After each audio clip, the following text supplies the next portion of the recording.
Blessings, salutations, and love. Once again, welcome back to Chats with Jack. I am Jack Talcott, here to share some time, fellowship, some fun. Definitely some space for gratitude today. And, StreamYard gave me an error on whatever. Hey, today I am filled with gratitude and fun. I've already dropped the link for those who might be present, may be joining here today. It is Thankful Thursday every day. That's where I'm living these days. And as I was preparing for this, considering some thoughts, the snow's falling again. I friggin' love this life. I can see the snow out the window. Praise God.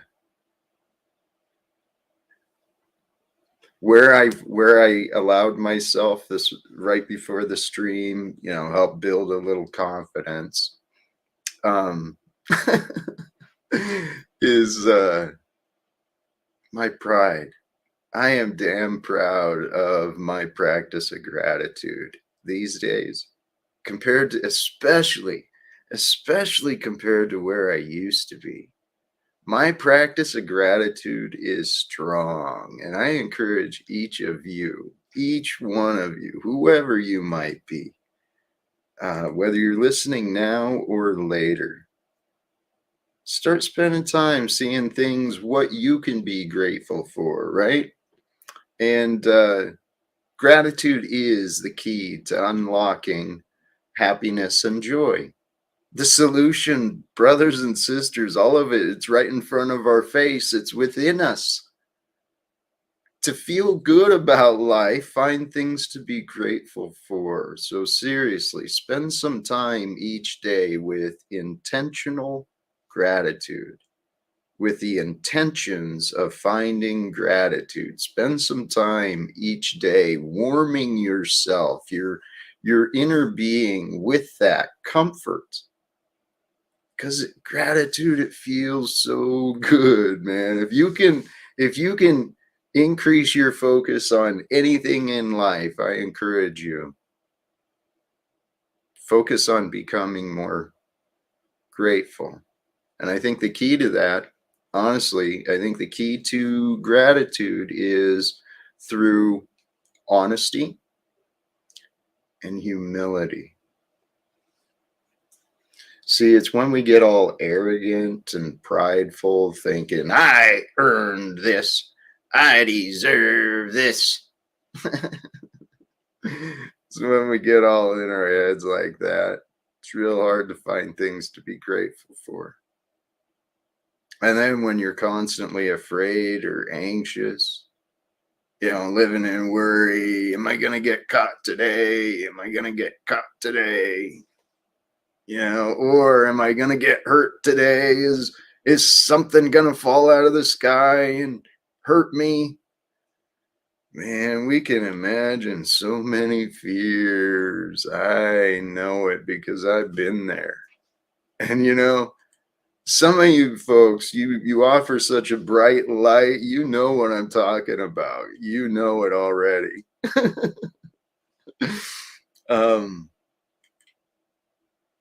If you're starving, gratitude can fill, well, to certain degrees. I mean, there is some things that, there's things in this world that I hope to avoid, and I hope to help others avoid as well, such as starvation, murder from violence, wrongful conviction, being locked up without a second chance, no forgiveness. Golly geez, this world we're living in, brothers and sisters, this world we are living in. What comes to mind is that movie, Dazed and Confused. That's what I see this world we're living in, brothers and sisters. It's this was another thought I had. We Are Awake TV is doing another stream for those who are a fan. Didn't know, check it out. they're doing another panel discussion on what this place might be. And just that thought, just brief little bit of the conversations, I am more and more and more convinced this life is a dream. That it's what is a dream? What is a dream? Is simply an experience of the consciousness through an environment that we have little control over.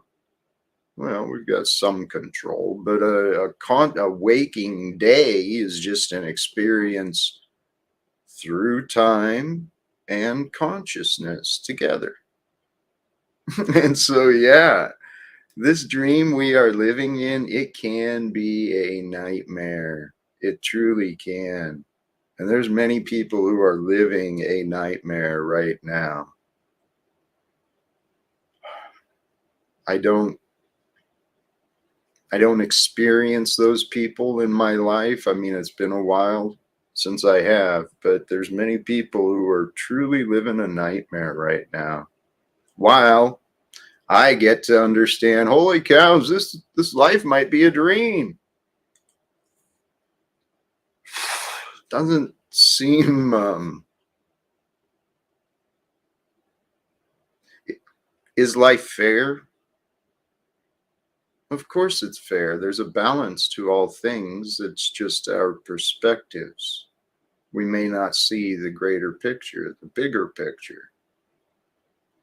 But in the bigger picture on Thankful Thursday, where I am so grateful to be who I am and how I am and where I am, I think I am how I'm supposed to be. So I feel pretty grateful about today, this moment, and I hope you can join me in the present, in your moment, and just find some gratitude within you just for being you.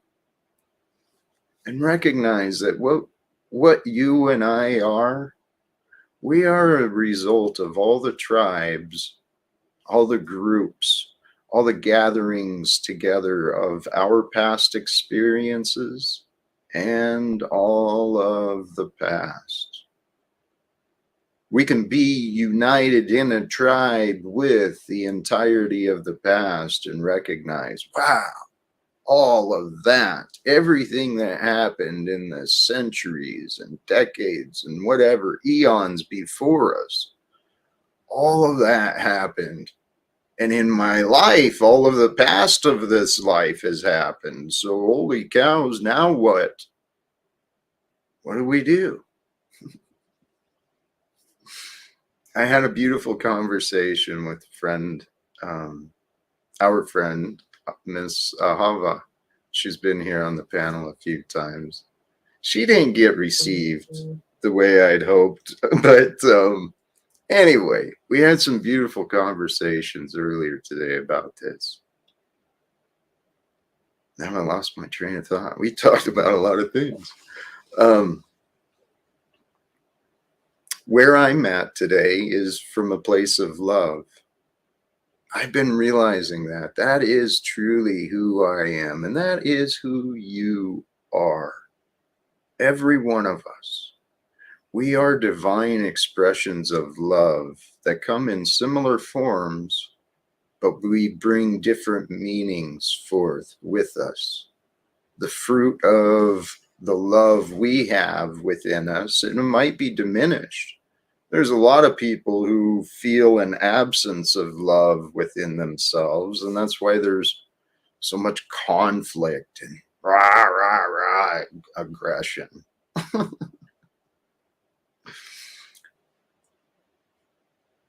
We are a species with amnesia. I heard that from, what's his name? Robert Seffer. I found him on YouTube, anthropologist. Brilliant guy, it seems. We are a species with amnesia. Mankind has kind of lost track or forgotten who we are. I think, and that applies at the individual level as well as the greater level. We are expressions of love who've frankly, it seems, have forgotten how to love or what love means.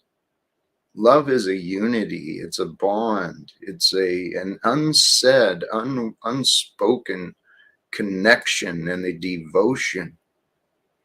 It's, man, just thinking about it, it's getting me all warm and fuzzy.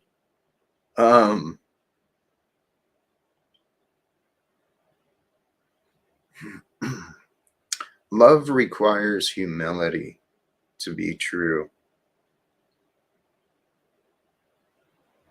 Because with love, with true love, we're willing to sacrifice, to humble ourselves, to be willing to place the other, whatever it is, above us.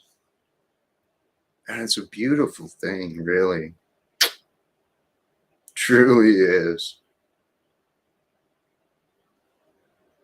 The sacrifices and the renewals of life in so many different ways. We're part of such an amazing existence. Each day, here's where the conversation was from earlier. Each day, the purpose for us, each of us, is to allow ourselves to become renewed each day. You know, as we regroup and regather our mind into the day, clear the fogginess of the sleep, we can allow ourselves to be renewed, restored, and just recreated each day and live each day, each moment with wonder and awe. It's our arrogance, the egoic arrogance, the way mankind, man and woman, all of us, the way we've been conditioned with such arrogance, and it just goes so many different ways. We can break those patterns. I am damn confident of it. I've experienced it. I've witnessed it. I have seen transformations. People just wake up, they experience a shift, they recalibrate themselves, they renew a determination within themselves, they change, they like transform, and it's a beautiful, beautiful thing. Because when we can break free of the past for ourselves, brothers and sisters, when we raise our consciousness and our awareness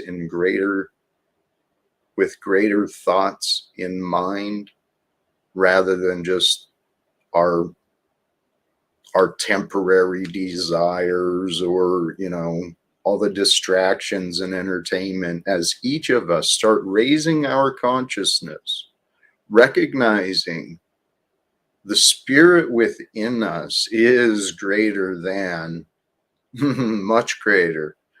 The spirit within you is much greater than what your limited mind may have accepted.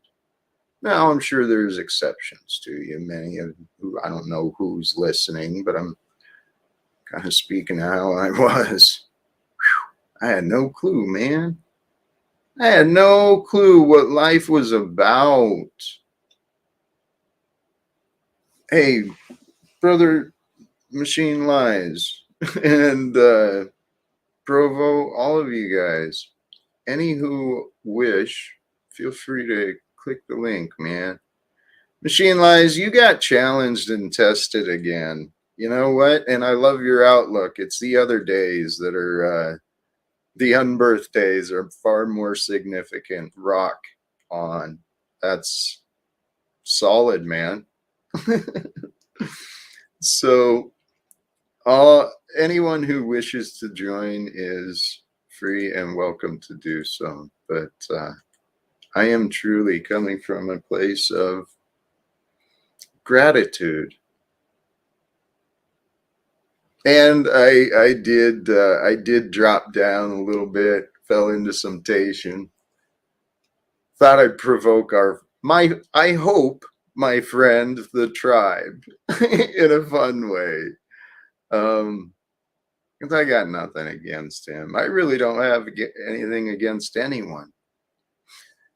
Consider this observation. I was thinking about this earlier. Life becomes far more simple when we choose less enemies. We can choose less enemies when we stop judging each other's journeys, right? Because every one of us, we are on our own unique journey. And every one of us, we've learned different things, we've experienced different things, we've got different drives and motivations within us. And in this world we live in, brothers and sisters, and I don't hope this isn't a surprise, but the world's a bit nuts. Have you noticed the representative symbol of American leadership that's prancing around Joe Biden? The world is nuts. Let's wake up, guys. I don't know what words it takes. I don't know what steps exactly I should be taking or where I should be focusing my energy to get the algorithms and get the right connections going, because I don't know. I think I thought of this a while ago, and then at first it was, no, can't be, can't, nah. I found a lot of excuses why I could not change the world, like be a part of ending wars, being part of the solution. And I'm not talking about doing it alone, nothing like that. But I started to wonder, what if I could? What might that be like? And if we could, we, being those who have similar minds and wanted to participate, if we wanted to be a part of ending wars and bringing peace to the world, bringing the true reforms, who would want to help? I thought there'd be a lot of people that might want to at least try and help, but I've been growing and learning, and I'm confident that in the past I was not prepared to accomplish what I hoped to do. Well, I'd have found a way to get it done, because that's kind of how I do things. I may not always know what I'm doing, but if I know what needs to get done, I'll figure it out. And I think we're all kind of that way. That's what I've come to realize. All of us are the result of a lot of different things, but we got some similarities. There's some patterns to the way our thoughts and logic work.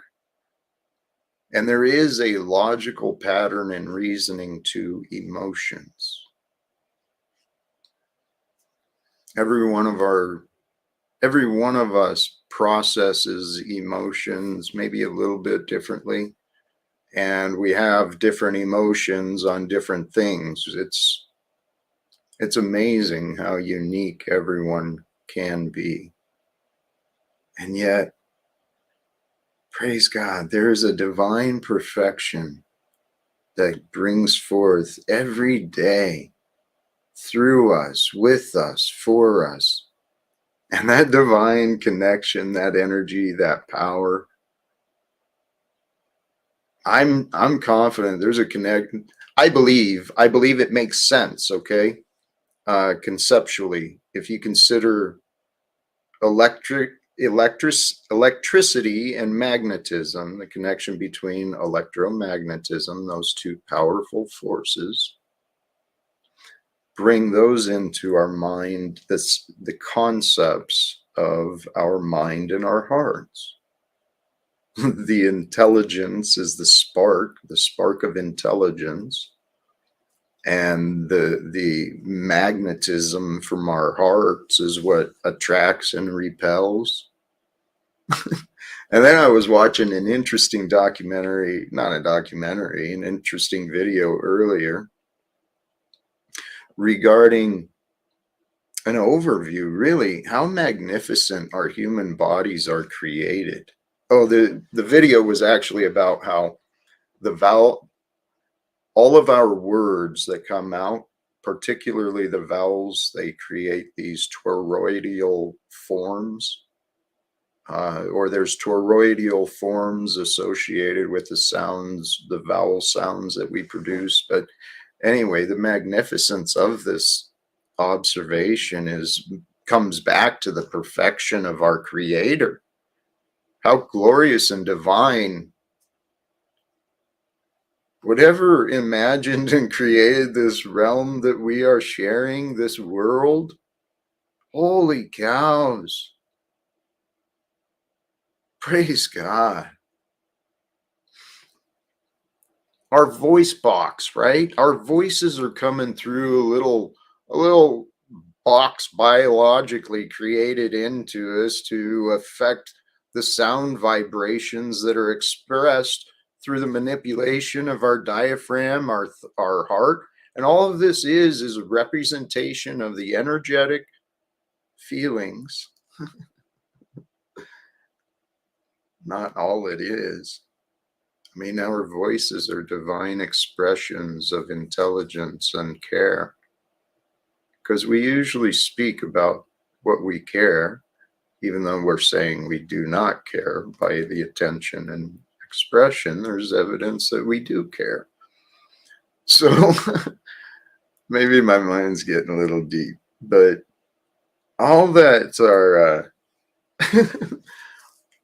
any that are willing or feel guided, please feel free. Click the link and join the panel. I'm having truly just a grateful afternoon.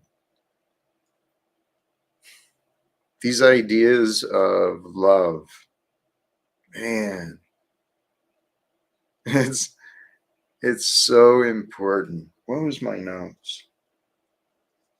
Oh, conversely, right? I was remembering in the past how I used to keep myself warm and comforted with rage, hate. Oh, I had so many resentments, but they kept me warm. You know, I felt safe in my big wall of blame that I created. You know, because it wasn't my fault I was feeling the way that I was. That was other people. They chose not to understand. It was their fault I was hurt. You ever feel that way yourself? Blaming others because of how you're choosing to feel? Part of growing up is accepting responsibility, and at some point, each of us have to accept responsibility for the choices we choose to feel.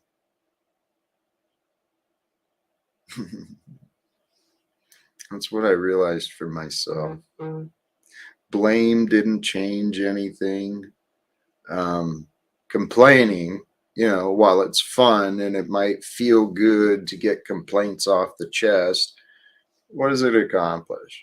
Really, nothing. Have you ever noticed what's happening in our world today? Seems to be a lot of blaming and complaining. I mean, it's in the media, it's in the entertainment, it's in the cartoon, in the cartoons for the kids. Praise God, man. Humanity is so dumb sometimes. Praise God. I'm thinking of memories of myself.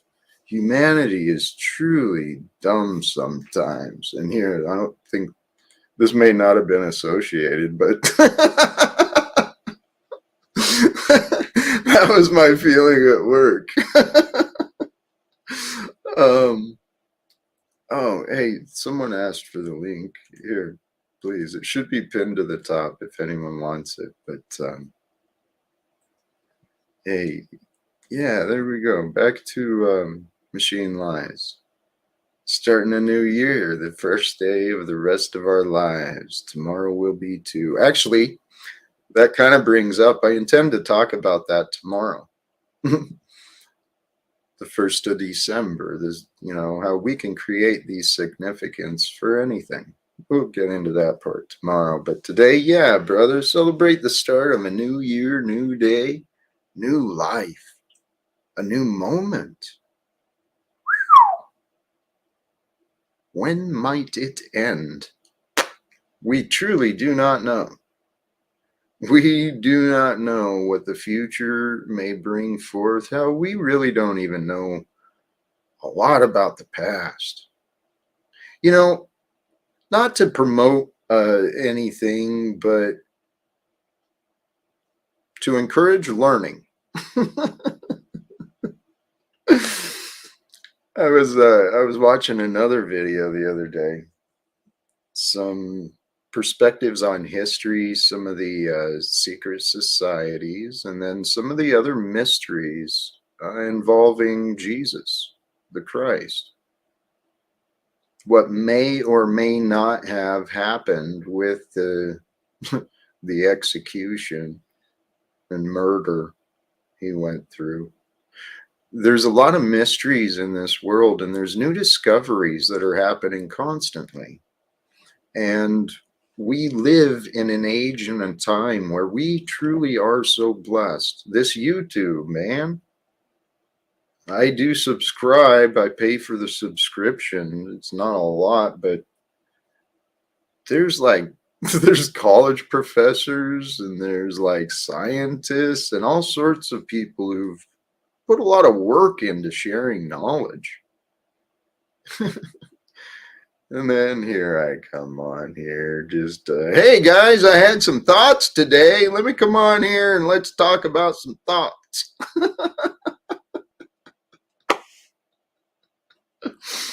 I can laugh at myself with everybody else too. Real secret society is ignorance. God bless technology. Well, God bless God by God's grace. By God's grace, all things we enjoy have been imagined and created, found, discovered, shared. Is Jack drunk? No, man. I'm drunk on life. I'm high on life. I am truly, truly feeling good. I was asked in the chat yesterday, and I shared it, regarding my excuses and weakness, my past excuses and my past weaknesses regarding nicotine. I did allow myself to relapse again. Oh, that does remind me. I'll talk about it more tomorrow, but I may very well be taking a break. Refocus, actually doing a purposeful, real intentional fast from everything. Like everything that's not God, everything that's not divine, everything that's not blissful, everything that's not healthy, everything that's not life-bringing. I think it's important to fast from those things. Hey, you know what, Jesse, you might be right. I have been a little less edgy lately, and that has been a part of it. Perhaps. I won't give it credit nor power. I'm working on myself as well. And so gratitude, honestly, gratitude is the key. And the other key is presence. Brothers and sisters, this world didn't teach us this, okay? But it is so obvious and it is so right in front of our eyes. We got to pay attention. From now on, from here on out, we need to start paying close attention to now. And that means not being so reactive. Or when we are reactive, that means bringing it back to the present. Okay, if we get upset, we get over our upset. We come back into the present where it is peaceful. Because in the peace of the stillness, right, in the moment, at every moment, there is a peace. It is absence of conflict, it's absence of resistance, it's humbly present. So we can unite ourselves by becoming humbly present and aware, like a child, curious. What is the next moment going to bring? What might I do in the next moment? What might I do in the future? What might I learn today? What might I accomplish tomorrow? I mean, this is where our minds can be and should be, but please pay attention to yourself and what you're doing. It's really easy to drift away from paying attention to the now and spending a lot of time just sitting around talking about memories and past experiences or past thoughts or books other people wrote about. I mean, it's real fun and valuable. There's a time and a place for all things. There's a time and a place for us to sit around and compare knowledge. And we all do have so much to bring, so much to offer. You know, blessings to all of you who have been joining. I haven't been paying too much attention, but yeah, welcome, Flo. You are another rock star, man. Happen, forget to check. Yeah. Oh, yeah. Yeah, I didn't pay him a lot of attention either. It's fascinating, some of the characters that have shown up here in the YouTube realm. And you know, if Miss Denise and her associates are viewing, Denise, you are welcome to return. I don't know what happened there, but I do know I'm a man of peace, and that often confused people come into my experience. And yeah, you know what? Shout out to the tribe. We was that it? Welcome, brother Illumitami. What the fuck happened to you in 12 hours? What do you mean? I mean, this whole community is losing its goddamn mind. We got Machine Lies, one of the last people I was trying to hold to some credibility or to some stand-upness.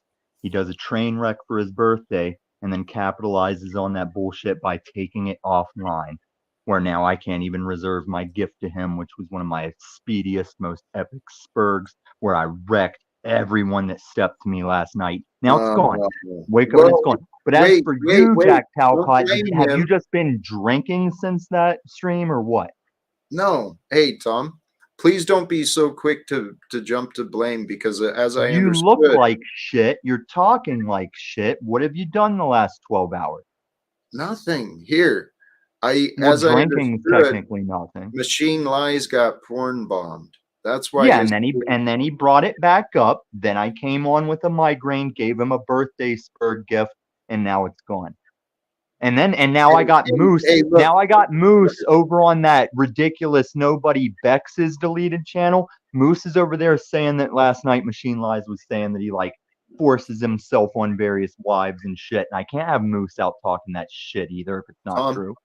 Tom, you see this? I'm I'm putting not it. reading these fucking All right. faggot Well, fucking chats. here. Hold on. I'm going to read it. It's from the Machine Lies. I Reference know, what I you're see it, talking Jack. about. I see it. I just want you to do your I'm, eye test. Read I'm it. putting the video back up tomorrow. Okay. Right, right. And now the other stuff, man. He is right about the medical disinfo by Dishonorable Drew. Ooh, Dishonorable Drew. That's like a Cabbage Patch card. Dishonorable Drew. I might have to make that Cabbage Patch card Dishonorable Drew. But he pulled a Tim Tebow last night. You know what that is, Jack? Remind me. Sometimes I'd like to say pulling a Tim Tebow is taking that knee, thanking the good Lord. But in this case, Drew pulled a Tim Tebow where I was like the professional NFL player and Drew had just come up from college games. And I was like, there's no way Drew's going to come into this NFL game and drop some college ball plays on us. And that's exactly what he did. He just started talking that medical misinfo.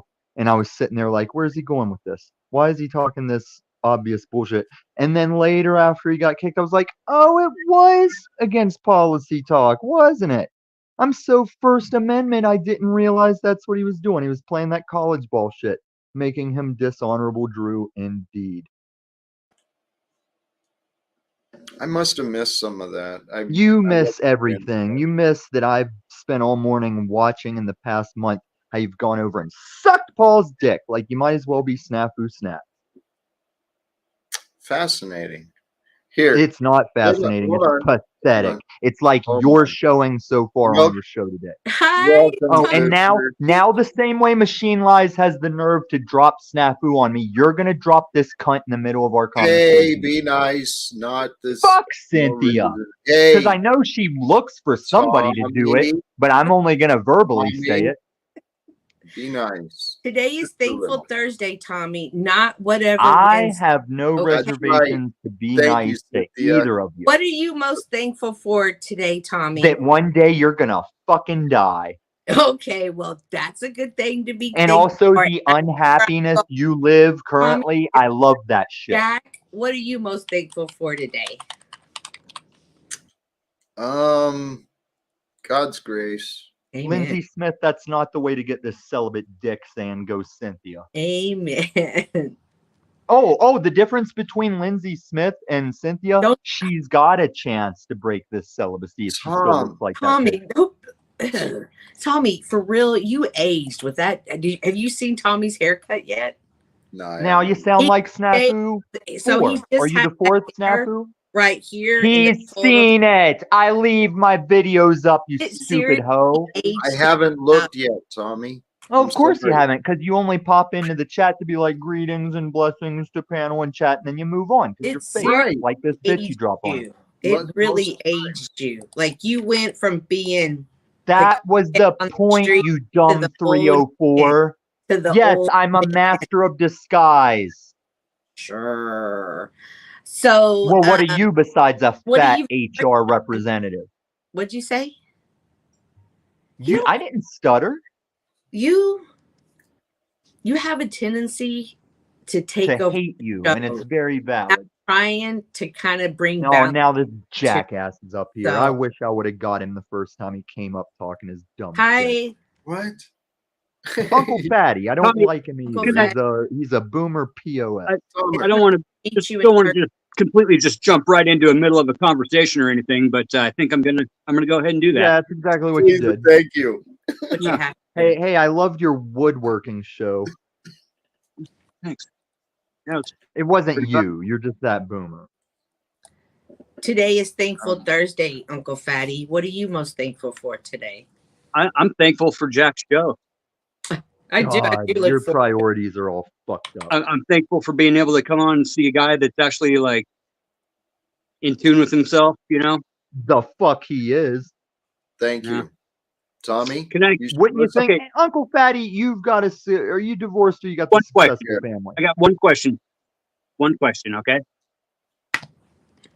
Tell me right now, 3 feelings. How are you feeling right now? Give me 3 feelings. Is that for Tommy or everybody?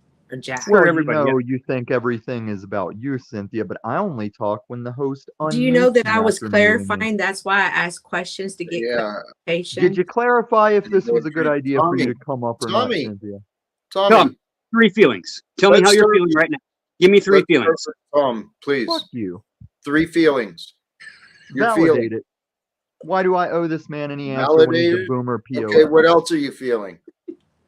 I didn't answer a feeling. I'm not going to assume to know how Tommy's feeling right now. I'm not going to answer your stupid fucking question. You're being, Jack, if I might, real quick, how are you feeling? How are you feeling? I would say 5 minutes ago, you were feeling very calm and very enlightened, Peaceful. very at peace with yourself, and very almost inspired and inspiring at the same time. And I Thank felt you. that.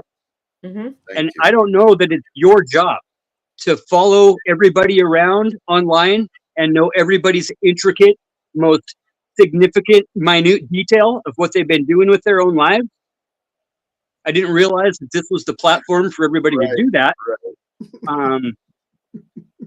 But I do enjoy the moments where I get to hear from a guy that knows a little bit about cognitive reality, about Thank being able to, at any moment in time, recognize three feelings. At any moment in time, especially when you're triggered over somebody else's trigger that's been triggering you for the past 2 years. Get over yourself and get over the world. Hey, Uncle Fatty. Thank you, my brother. You just I was brought a feeling great. really calm. I was having a really nice, enjoyable time listening to Jack, and then I instantly felt intruded upon. Definitely, anger is the first thing that happens. I felt like, oh my God, denial. Okay, this guy's not coming in here and doing this again. And then I was fight or flight. Should I just leave? Or should I say, you know what? Fuck this guy. Because you know what? This happens every day on multiple platforms by multiple people. You guys are not debating each other. This is a fucking argument. Debates don't have a winner. They have a person that says, you gave better information, and yes, you did. And we agree to disagree at the end of a debate. We don't carry the debate on and on and on. All right. You don't let it rule your emotions. Amen. Uncle Fatty, I want to interrupt you, okay? Because I love you, my friend. I appreciate and honor the respect. I appreciate the choice you made to come up and check it. Because you know High what? vibe love tribe, man. High vibe love tribe. That's Amen. we're not here to spread all that crap. We're here to try to honor and love each other through our own experiences and tell each other, you know what, this is how I see it. And I just, it's fucking so special to me. I didn't realize I'm only here to be special for you. Hey, you We want got to to get hang together. out? We got a little bit of snow, dude. We had some good snowboarding today. Oh, absolutely. You gonna hang Yeah. out for a little bit up here? A little bit, yeah. I got Moose here as well. Hey, Welcome, Moose. Moose. Hey, well, Uncle Fatty already did it for me. I was just gonna come up here and say, God damn it, are we doing this again? All right. Hey, But hey, this is a beautiful day, right, brother? amen. And actually, So, thank you. I'd like to give Tommy another chance. Hopefully he listened. We'll find out very quickly. But Tommy, I'm gonna bring you back and brother, I'm not going to allow this stream to be, it's not going to continue like it's been. I'll just say it like that. I'll flip it around on myself. When I get to a I point where retract my support that Moose has the capability to disappear and come back a new thing. He's right back to his bullshit. Moose is not to be trusted. He is And still you're a fake doing punk as ass guy. you're saying. You are doing exactly as you're. I don't I know don't either have one of to you leave. guys. I don't I don't know Tommy and I don't know Moose. I don't know these guys. And Yeah. just judging upon one person's actions, it's pretty easy to figure out who's in the wrong. It's the guy that's triggered. It's the guy that just will not listen, that comes into every situation with, check me out. You know what? Life's not about you, bro. It's about the experience and being a part of the experience and honoring the experience when you're in the experience. Honoring others in the experience with you. That's the key. That's what mankind has lost sight of. And it's because of the conditioning. Everyone has been raised with this competition and punishment reward mindset. We're here to experience being. And if we can't if we can't be comfortable just in being, present, sharing time with others on a public platform here, right? And if we can't share comfort, that means there's something going on in the head. And I'm speaking to you, Tommy. And You know, Steph. Imagine what their families have to go through on like Thanksgiving or Christmas. You know, this is the tough times. You know, we try to give people a time to speak. We give them a time to, you know, get the attention that they need. But some people crave the attention all the time. It is. When you look at life through the patterns of addiction, Jack, you know, looking at the instant denial to the instant fight or flight to the anger, fear, regret, just that cycle of how it's not just an individual thing. It becomes a group momentum. It becomes a snowball rolling down a hill, and it grows and it grows, but the people can adjust their weight. Having that attitude of gratitude is such a move of a long point of real self-reflection that most recovering folks in the recovery process that know those recovery vocabulary words, it's a pattern that I'm seeing in society. It's a big pattern that I'm seeing in a lot of these online communities of the never-ending bullshit. The nuance is there, but there's got to be a point in time when everybody recognizes within themselves, I'm saying personally, that right now, you got to be able to stop at any point in time and find out how you feel. What are 3 core feelings, and understand that. The cognitive awareness is there. It's just not there, Jack. It's just not there. I agree. It's not. I just want to say. Go ahead, Moose. I wanted to say the Pope is here. Sorry, I just wanted to welcome Flow State, welcome the new Pope of Talcott. Thank you, sir. Thank you for coming around. Hey, Flo, I'm about to talk about you, so I'm so glad you're here. I think I was muted, but I was just about to say, you know, blessings, Moose, straight to heaven with you when you die. Hey, there is a request I'm willing to entertain. Tommy's in the back saying he wants to cook with Flo. And Flo actually demonstrates a lot of what Uncle Fatty's talking about. He maintains pretty good awareness of where he's at. What do you feel? I'll cook with Tom. All right. We'll give it a try. I don't have anything fancy with the timer or anything, but all right. We'll see where this goes. No, and then I think we need to ditch Moose, bring Uncle Fatty back. Okay. Because where do you want me? Well, if you're like me, in some ways you are. You probably despise a button collared shirt underneath a sweater. What do you think of a guy that's simulating a button collared shirt underneath a sweater that's actually just one shirt? That drives me nuts. Is that one shirt? It is one shirt. Is that not disgusting? No way. It's disgusting. And this boomer. Now, he Fatty. I like Fatty, and I was originally not going to help roast him. You can't sleep on that, can you? Fatty, come on now. Is it one shirt?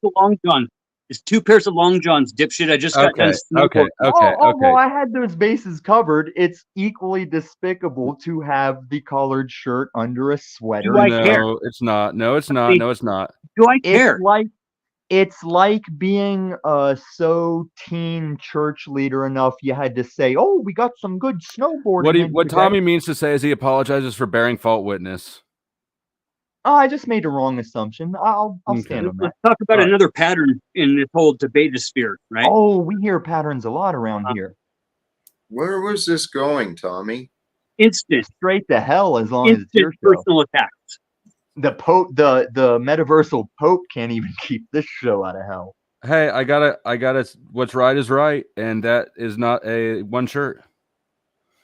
Yeah, I made that mistake. Just like we all make mistakes. I took down the video of the bearded guys that aren't the same guy, and I have to edit it to make sure it shows Lou's still a liar. Tom,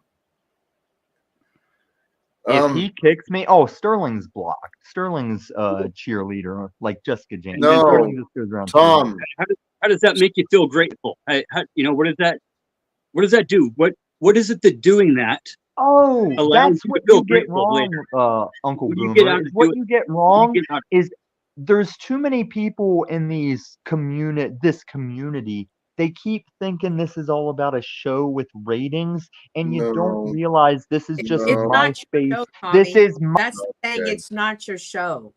Damn. If he could have just said one thing that he was grateful for and showed a little bit of elasticity in his character, I think that would have gone a long ways.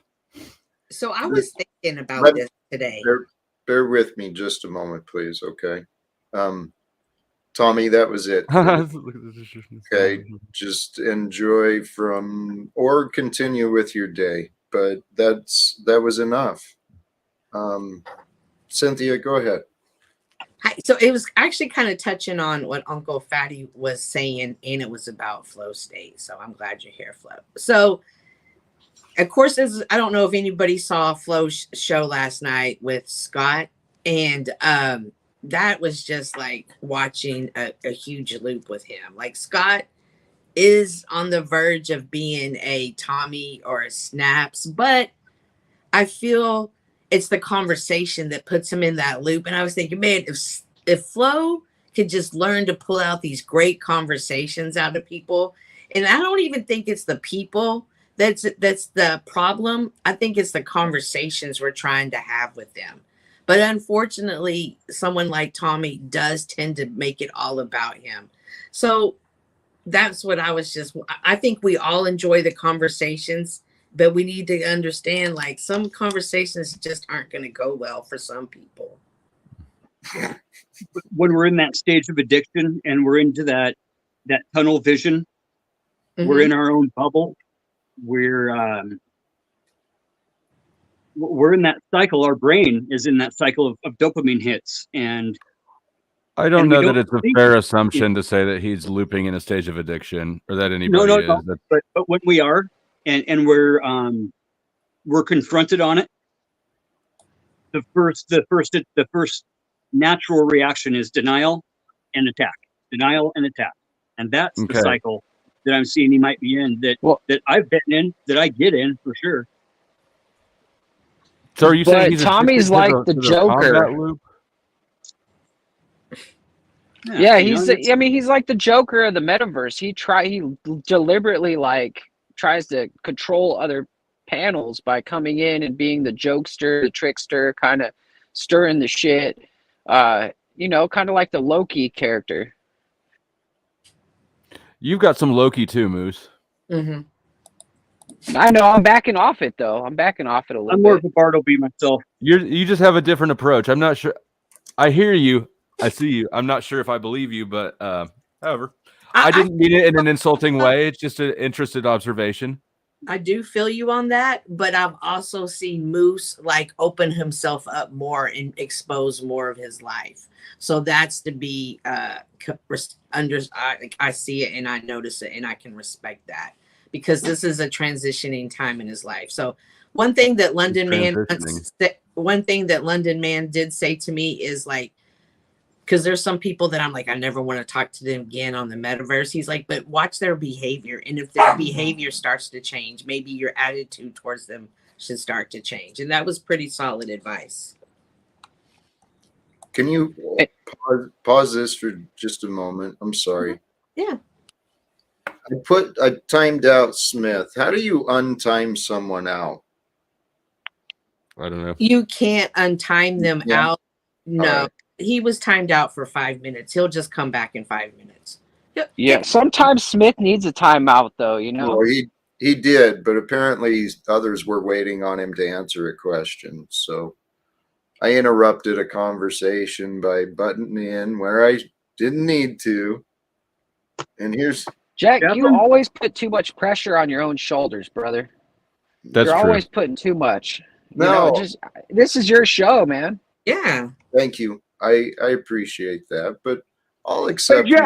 Jack, since Cynthia wanted to bring up my name, in a way. Cynthia the Oh, come on, dude. Like, within like 3 seconds. Come on. Like, At least say hi to Jack first and, like, you know, pass some fucking stuffing. no, but I think when Uncle Fatty was saying that it's a adrenaline, a dopamine rush, like, I'm gonna get in there and tell her right now. Like, they are just so excited to get this opportunity. They can't control it. And he might be onto something about it's truly a dopamine rush for them. I still think he's an agent. There's no way that this is just no, no, that could be. Yeah. Flo, this is today's society. This is what the world really is. No, there's no way. There's no way somebody can keep that maintained level of spazziness for years. There's no mood swings. There's no dips. Occasionally he has a nice day. Hey, actually, that's not true. He's a man like us, but no, he's not. I haven't been watching this part of the Metasphere for a little while, and I've seen enough to know that he can be a calm, very intellectual, very loving person, and is, and it's like I'm saying, it's a pattern that I see within myself, and I used to see so much as being a rageaholic when I was going through my divorce, when I was going through intense recovery, really dealing with those recovery issues where you have those words in your mind, you have those one-liners. Okay, so this is the standard that you're holding, that we're going to hold people to around here, is the lowest point in your entire adult life. No, but then what are you doing? Having the wherewithal at least to be able to join a panel and say, "Hey, Jack, good to see you," before you go into the look at me, the name of the show is not The Rebuttal. If we're just going to all just come to a show to rebut each other, we can have that kind of show. But I think Jack's trying to have a show of enlightenment within yourself and spreading love, and that's why I've always came to Jack's channel, or to Jack's YouTube page, and had no thought whatsoever of jumping into a panel today whatsoever. Yeah, thank you, brother.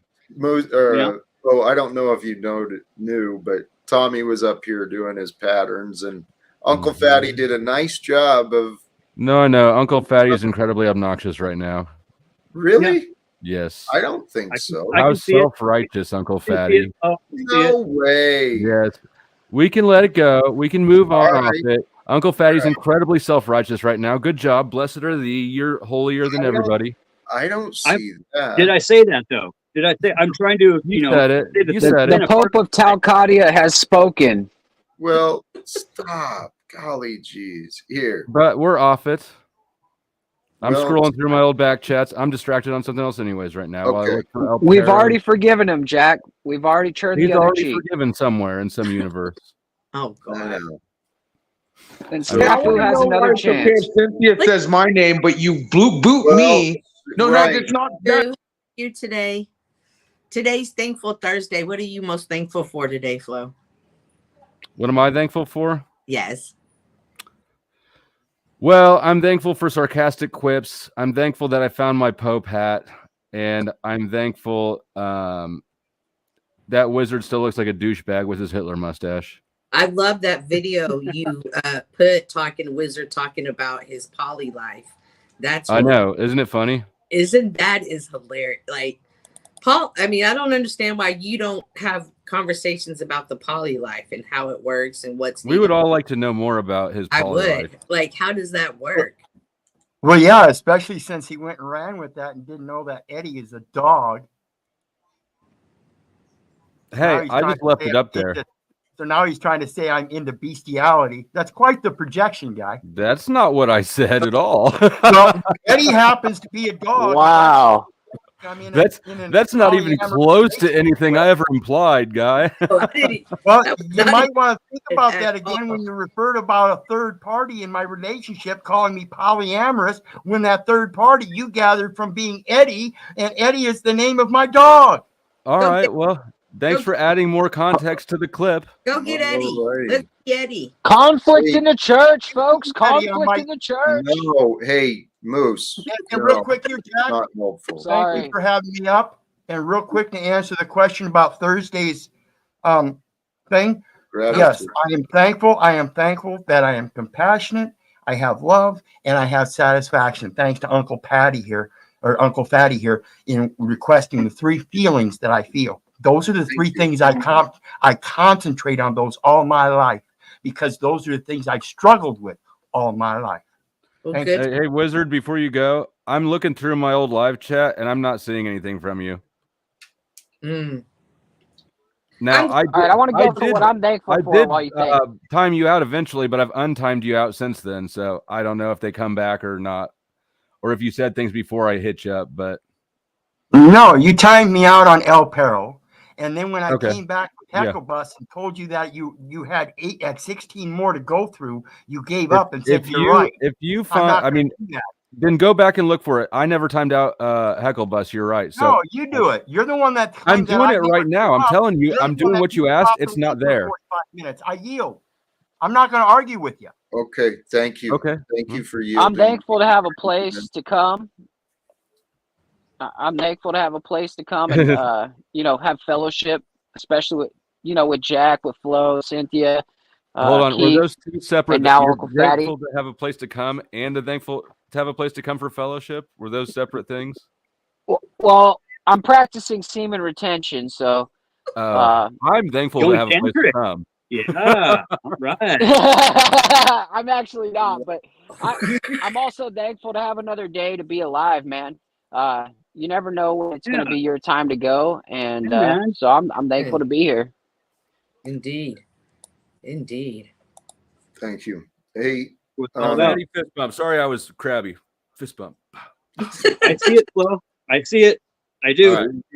And that's part of putting yourself out there in a fellowship situation, of expressing that, fuck, man, I've really felt some shitty times that we can definitely joke about. We can have, and I can make people laugh about, but fuck, man, we can cry about it too. You know what? Let's just leave it at the fist bump. And salute to you, Wizard, for saying that those were things that you've been working on, regardless of how I feel about you. I can respect anybody that recognizes lack in their life and works hard to correct it, regardless of how I feel about them. So, and last thing I want to say, exactly. that, I don't want to cry on here. They've already seen me cry like a bitch way too much, and I don't need any more bad clips.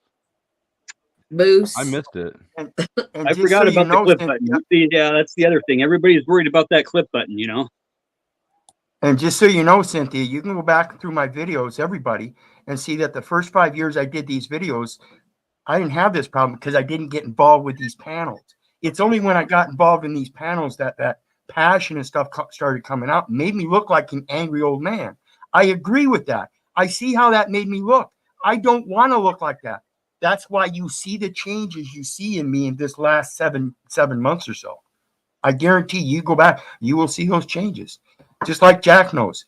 I love you, Jack. You're part of why I'm changing. That's one of the things I'm thankful for, is you people pointing out the faults that I don't see. Love bomb. Yeah. Yeah, right. Man. No, yeah, but it all comes from him, because I don't seek my counsel in you guys. That's where I get all the distractions and the negative comments. But that doesn't mean I'm not supposed to pay attention to them. That's why I don't cupcake to the shit.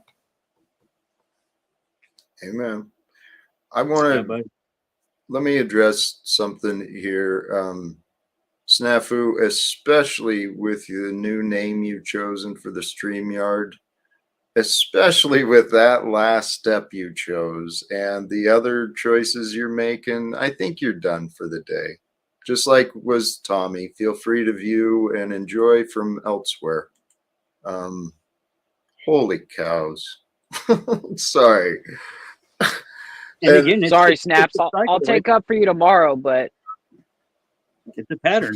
It's a recognizable pattern, especially in the recovery sphere, of denial and attack, denial and attack, denial and attack. And it's nothing personal, but fuck, man, get over yourself.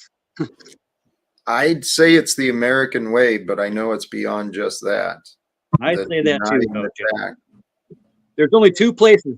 There's only 2 places where a man, especially my age, can just randomly walk up to another man and give them a high five, and the other man takes that move, and next thing you know, you're hugging them.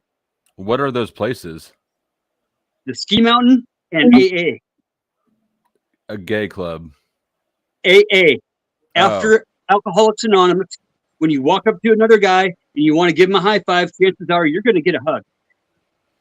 Is that how you get to the 13th step? Well, the 14th and 15th are even more difficult. It's usually the 24th. It's the 48th step that is actually the hardest, because you know the 49th is going to come, right, Jack? Just as long as we can all channel our addictive energy into Relapse. something productive like butt sex. Just knowing that there's nothing wrong with relapsing is the 49th step. Is it? So wait a second. The Pope of Talcott is enticing people to be sodomites? No. No. No. That's what he just Whatever said. you do in your own time, God doesn't care. There you go. But unless it's with dudes, then that's gross. Well, dudes are kind of gross anyway, in my opinion. Thank God women think otherwise, and whatever. I think even women agree that dudes are kind of gross. I think so too. We had gross programming when we were growing up. Hey, that is exactly what. Well, no, because humans, we're animals. Animals are kind of stinky. Well, I'm going to stick up for us real fast, guys, because we only have like one product in the shower. We got a body wash, a hair wash, it's got everything in it. It's got conditioner. I mean, we use one product. Women use like 15, 16. You're talking about the 3-in-1.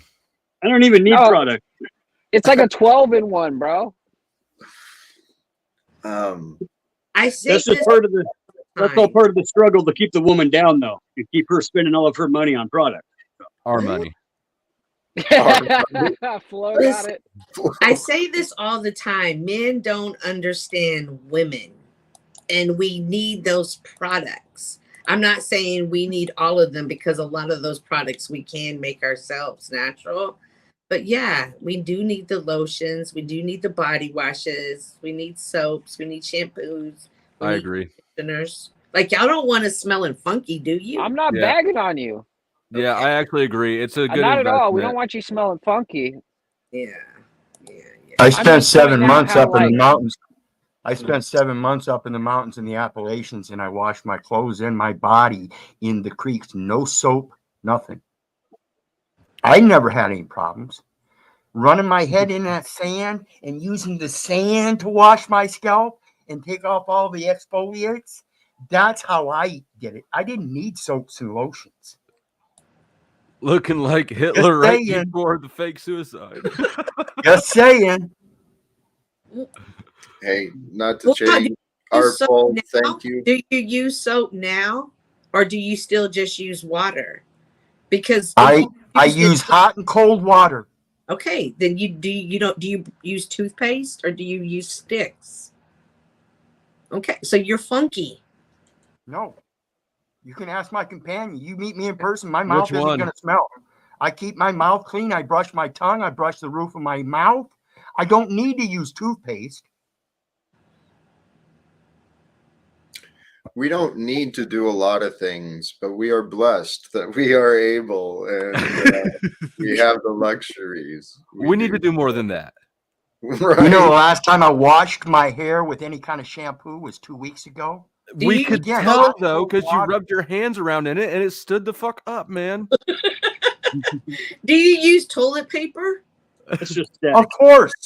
Okay. Of course. Hey, Jackson, cash out that over me. In the mountains where I didn't have the Simple Jack, our toilet paper, I used what was available, moss and things like that. Blessing Simple Jack for tithing. and to Arpol. And to Arpol. But like Arpol gets Arpol gets the vertical beam. Simple Jack got both of them.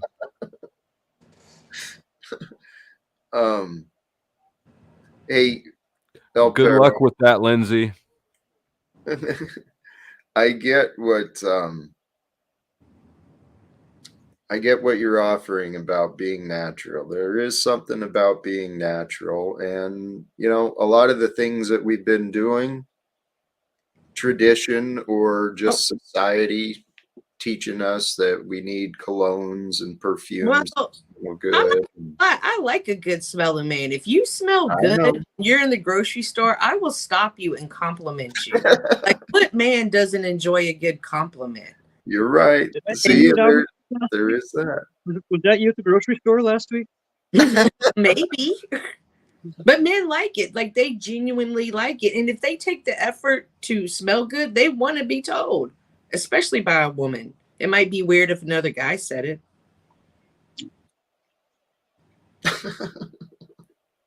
Took me a long time to get to the point where I could even give a shit about something like that after the divorce, but there's nothing better than being a single man, I'll tell you what. Well, I can understand that. And there's also something to be said for like taking pride in yourself. And that helps you feel better and heal from things as well. Like getting what is it really that attracts women to men?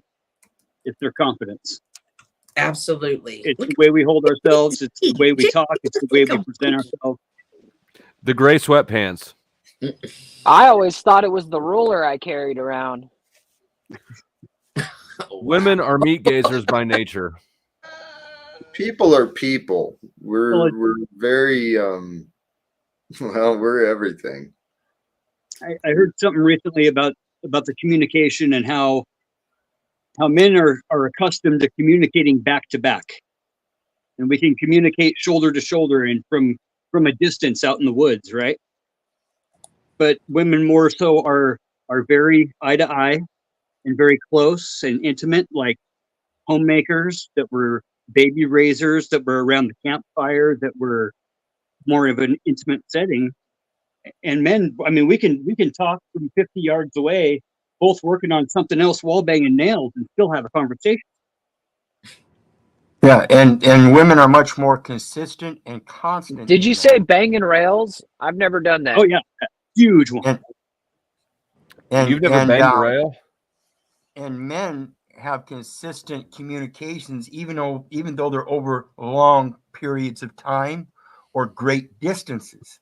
They once there's a separation, they come back together. It's like they've never been separated. The friendship is always exactly the same. I kind of agree with that. I think I'd noticed that some people do that and some don't, but I hadn't noticed it across as a gender thing. But now that you say that, you might be onto something. Why did women always say men are such bad communicators? Because we're sitting there watching the TV and we're listening, but we're not responding in a way that they can actually see that we understand. Not just that we hear them, but that we really understand.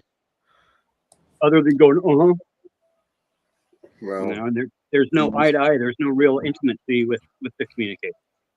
I think one thing that I always say is men don't understand women, and there are some, like, each woman has their own different language in their own way. So what works for one doesn't necessarily work for another. And each individual relationship will, man to man, or with your most intimate best friend ever that you decide to marry and spend the rest of your life with.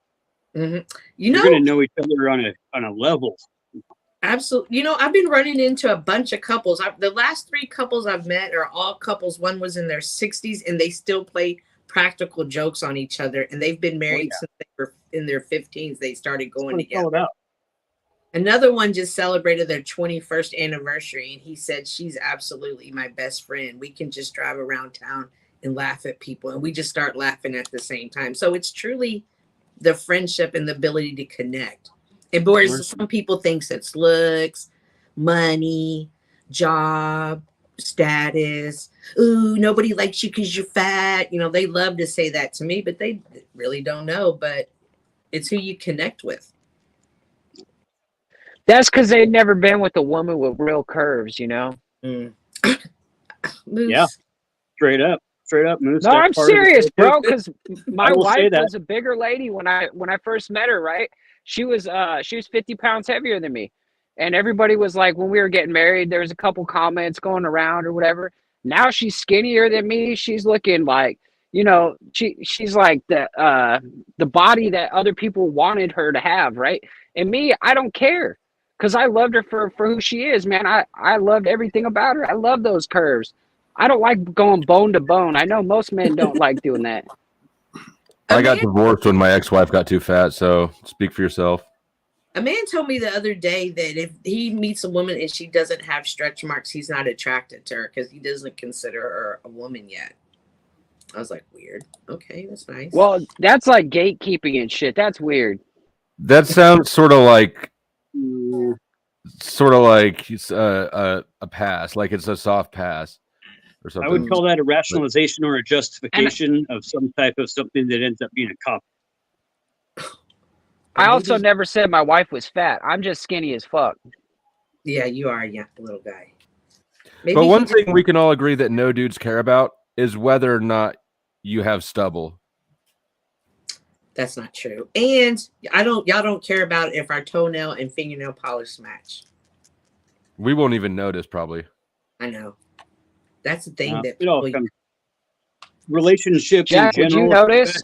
Marriage, don't go anywhere if you can't communicate with each other. If you can't really feel each other on an intimate level when times are tough, and be able to trust them with the most, or when they're not, and you can experience that ultimate joy. I mean, there's nothing better, you know. I also want to know, how do they fight? Are they gonna fight dirty? You like when you're at your maddest, what do you like then? That's also a telling tale to me as well. Oh yeah, and every couple has to know that for sure, and every best friend, every online relationship has to set that boundary. What are we doing when we communicate? We're managing expectations. Absolutely. We're setting boundaries. We're figuring out where each other stands, but we're figuring out where we stand on certain things to a point of being able to set a boundary. Hey Jack, can I stream this over with my stream as well? Thank you. Of course, please do. Thank you. Hey, someone asked about Nicole earlier. I've seen her online, but I haven't communicated with her for a little bit. She's always welcome. I'll let her know that she was asked about and she's missed.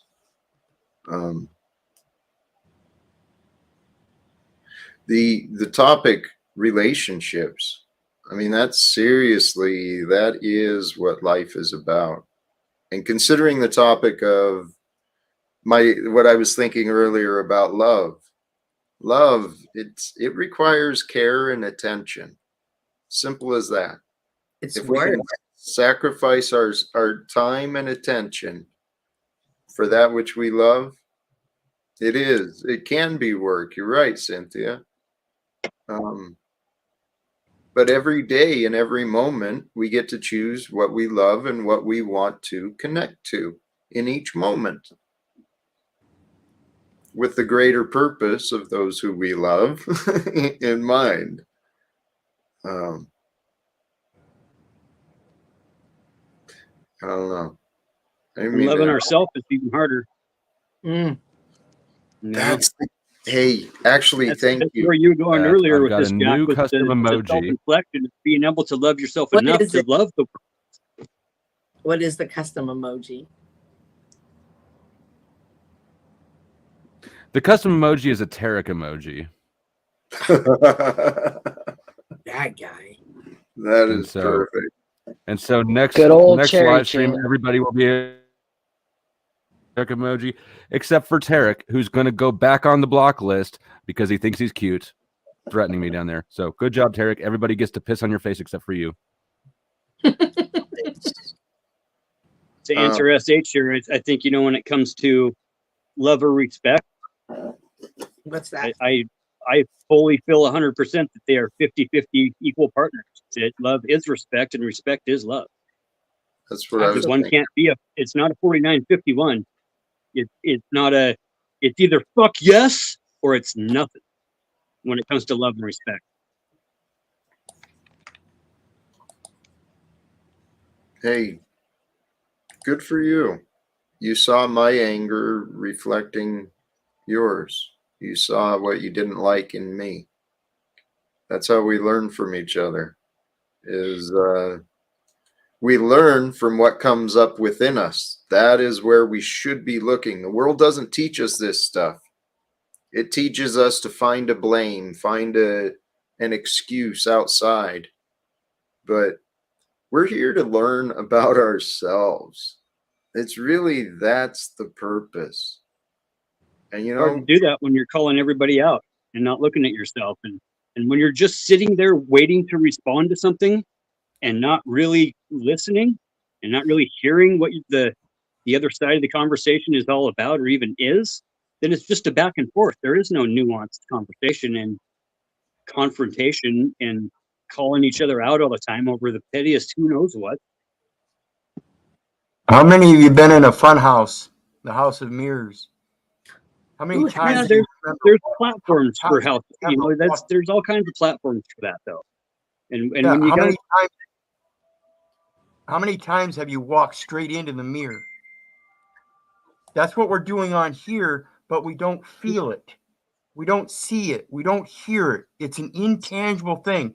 Like I said, the only reason I saw the angry old man in me was because I saw the same thing in Jack.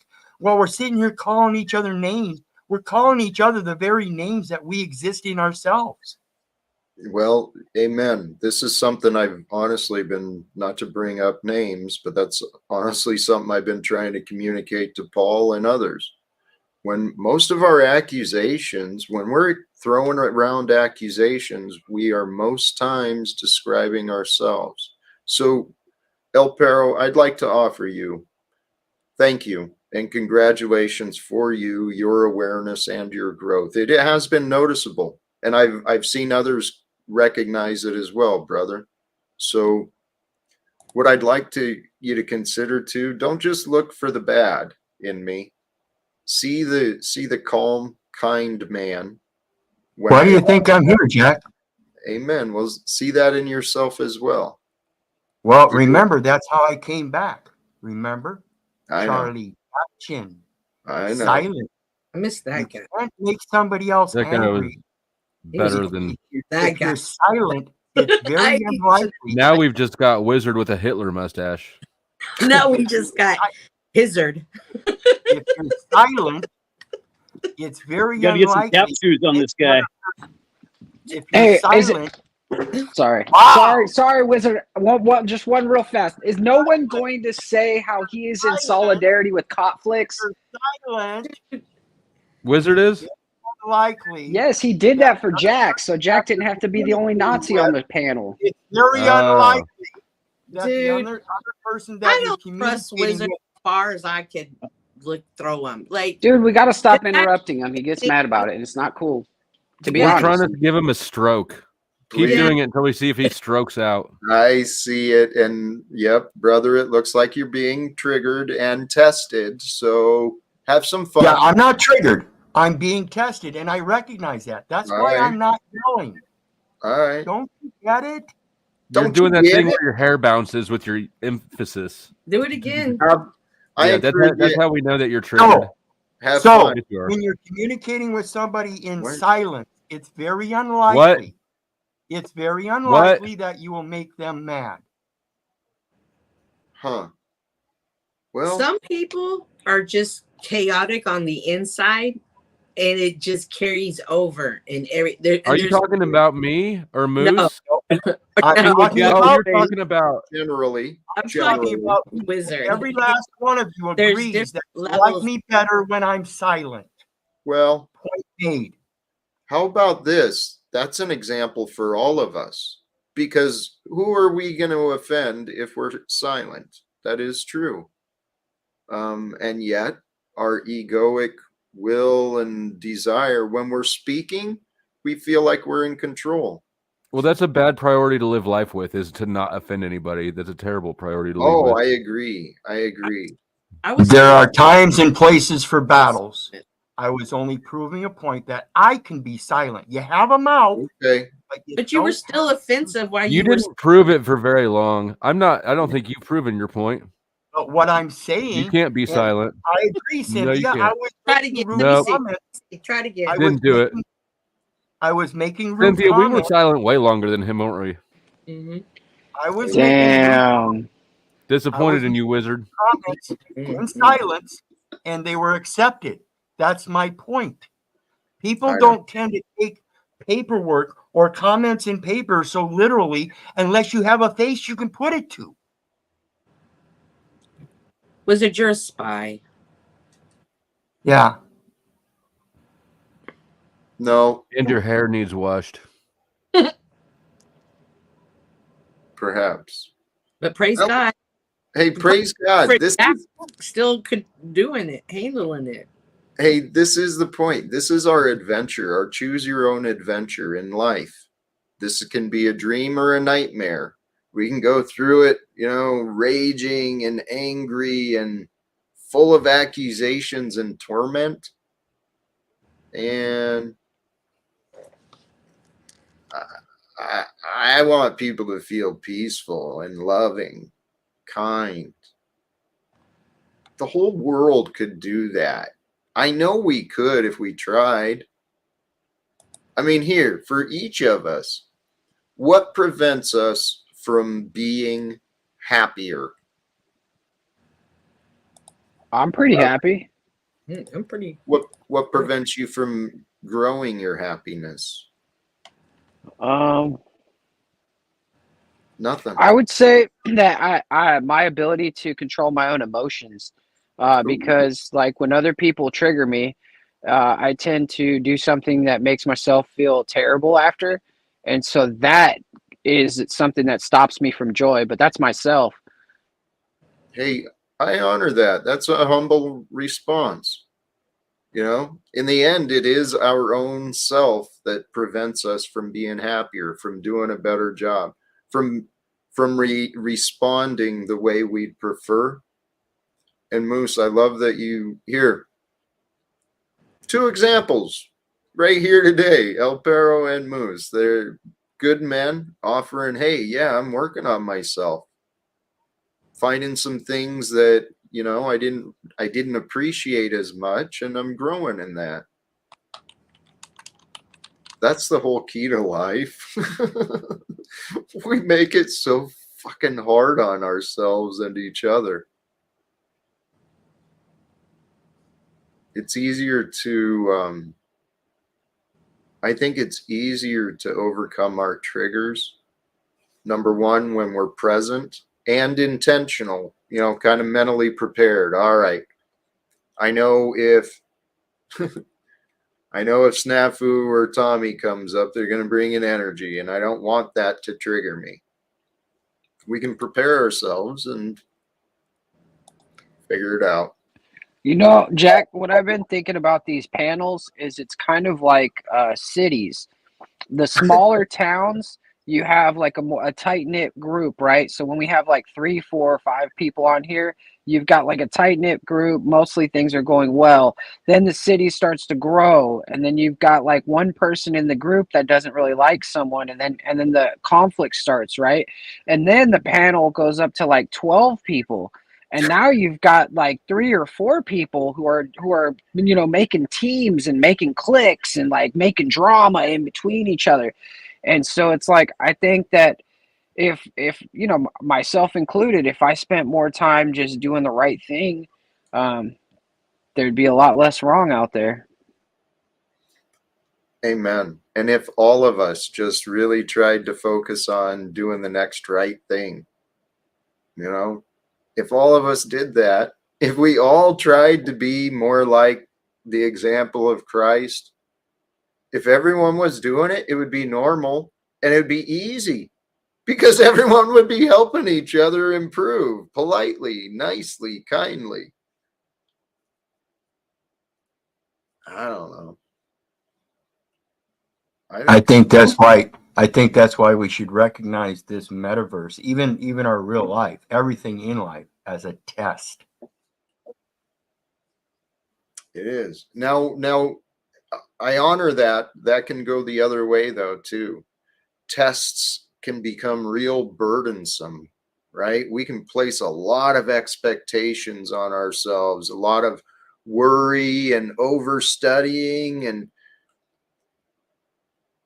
we can relax. I agree. There's a limitation, and there's a time where you got to recognize, like I just said a little bit ago, the battles that you're in.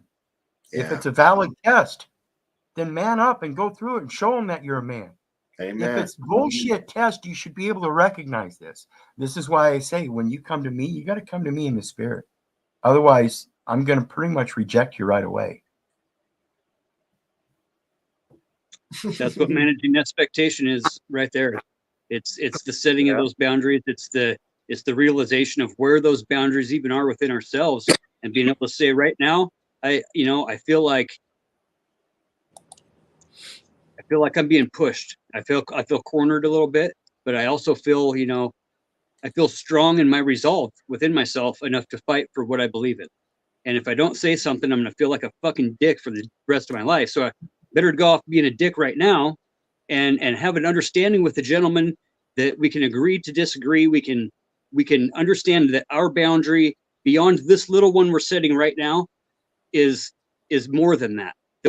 It's okay for us to have that little boundary. It's okay for us to recognize that right now, I feel this way. Because later on, when we're on the top of the frickin' snowboarding mountain together, we're going to fucking feel like this is the best day of our lives. Straight up. Every day is the best day of my life. Yes. That is what fucking I choose. Man. Yep. Yes. Every day is the best day of my life. That is, it takes it takes determination and the intention to do that, but we can do that. We can psych ourselves up for life. And then when you feel that life, when you're high energy and you're excited, you can feel it within you. Absolutely. And so practice that, feeling life within you. What were you saying? You can take that high vibe and take that energy, and you can focus it on the bad and on each other as well. Yeah. And high fives are better than fucking everything else in the world, man. Nothing better than high five. This is for Tarek. Bitch. Beautiful. Is he going back to what we were talking about earlier on I did sorry, before I forget, Jack, I did hide him. So if you want to unhide him or whatever, it's not going to expire on its own. If he's being a douche down in the chat, and which would be a pattern that he's shown before, and I know douche is subjective, particularly coming from me, but yeah, he can stay away. I know. I just try to tell you when I hide somebody because they don't. No, respect. Yeah. Thank you. But he is welcome to hit the link. I don't, if he's available, I'm sure he knows he can join. How you doing, Hank? I'm doing well, Jack. How are you? I'm feeling blessed, man. You feeling what? Feeling blessed. Welcome back to the Cracker Barrel, Hank. Cool. Yes. But what I was going to say is that women, whether it be real life or metaversal life, women want to feel safe. I don't want to step onto a panel where I think I'm going to be attacked. Jack is great at making me feel safe. Wizard is great at making me feel safe. Trig is great at that. But there are certain panel and there are certain people where I know I'm not safe. No matter if I come in with the best of intentions, they're going to attack me. Wizard, you're one of those people that I never feel safe around. I have all eyes on you because I know at any second you're going to flip and snap because you're a chaotic person yourself. I can understand that. I want to expand on what you said. I agree completely. Women want to feel safe. And I think men in this world, collectively, men have done a piss poor job of creating a space for women to feel safe.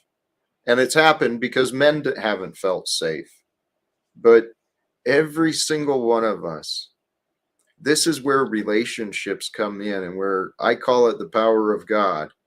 When we join each other as caring, loving human beings in the present, help each other feel safe in the moment, we can discuss the past. We can discuss the past pains and the betrayals, as long as we stay present And if we get through our disagreements and our conflicts, if we can reach a place of understanding together, man, life is good. Get rid of the excuses. Get rid of the bullshit, right, Jack? That's the idea. That's what I found works for me. My commitment. Number one, to honesty. No more excuses. No more, partial truths. No more thinking No I lie. can. Yeah. Today I had my Bible study and we were talking about how is it sometimes we can feel so connected with someone who's, not a believer. And it's our spirits. Our spirits feel connected. So when you, Jack, are always like, there's something, it's our spirits. No matter what we believe, our spirits are in it, we're just coming together for whatever reason. Maybe our personal growth, maybe able to help somebody else.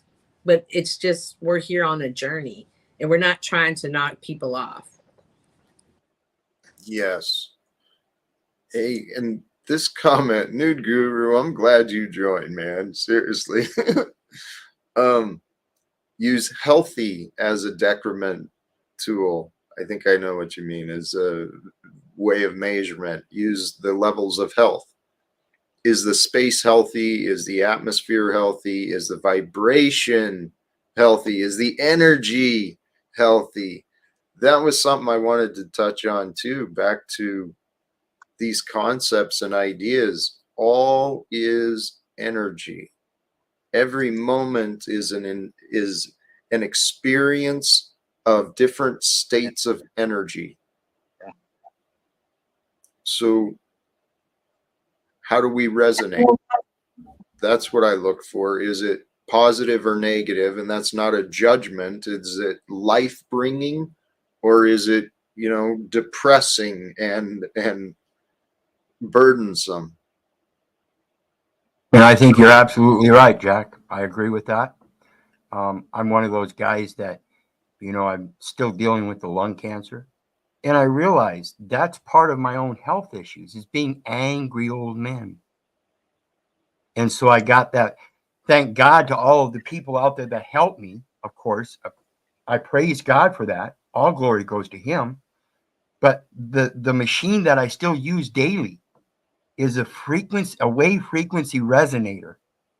And that's what it's about. And in researching that, I realized that, yes, my anger and what I do on these panels and the way I express myself does affect me on a resonating level.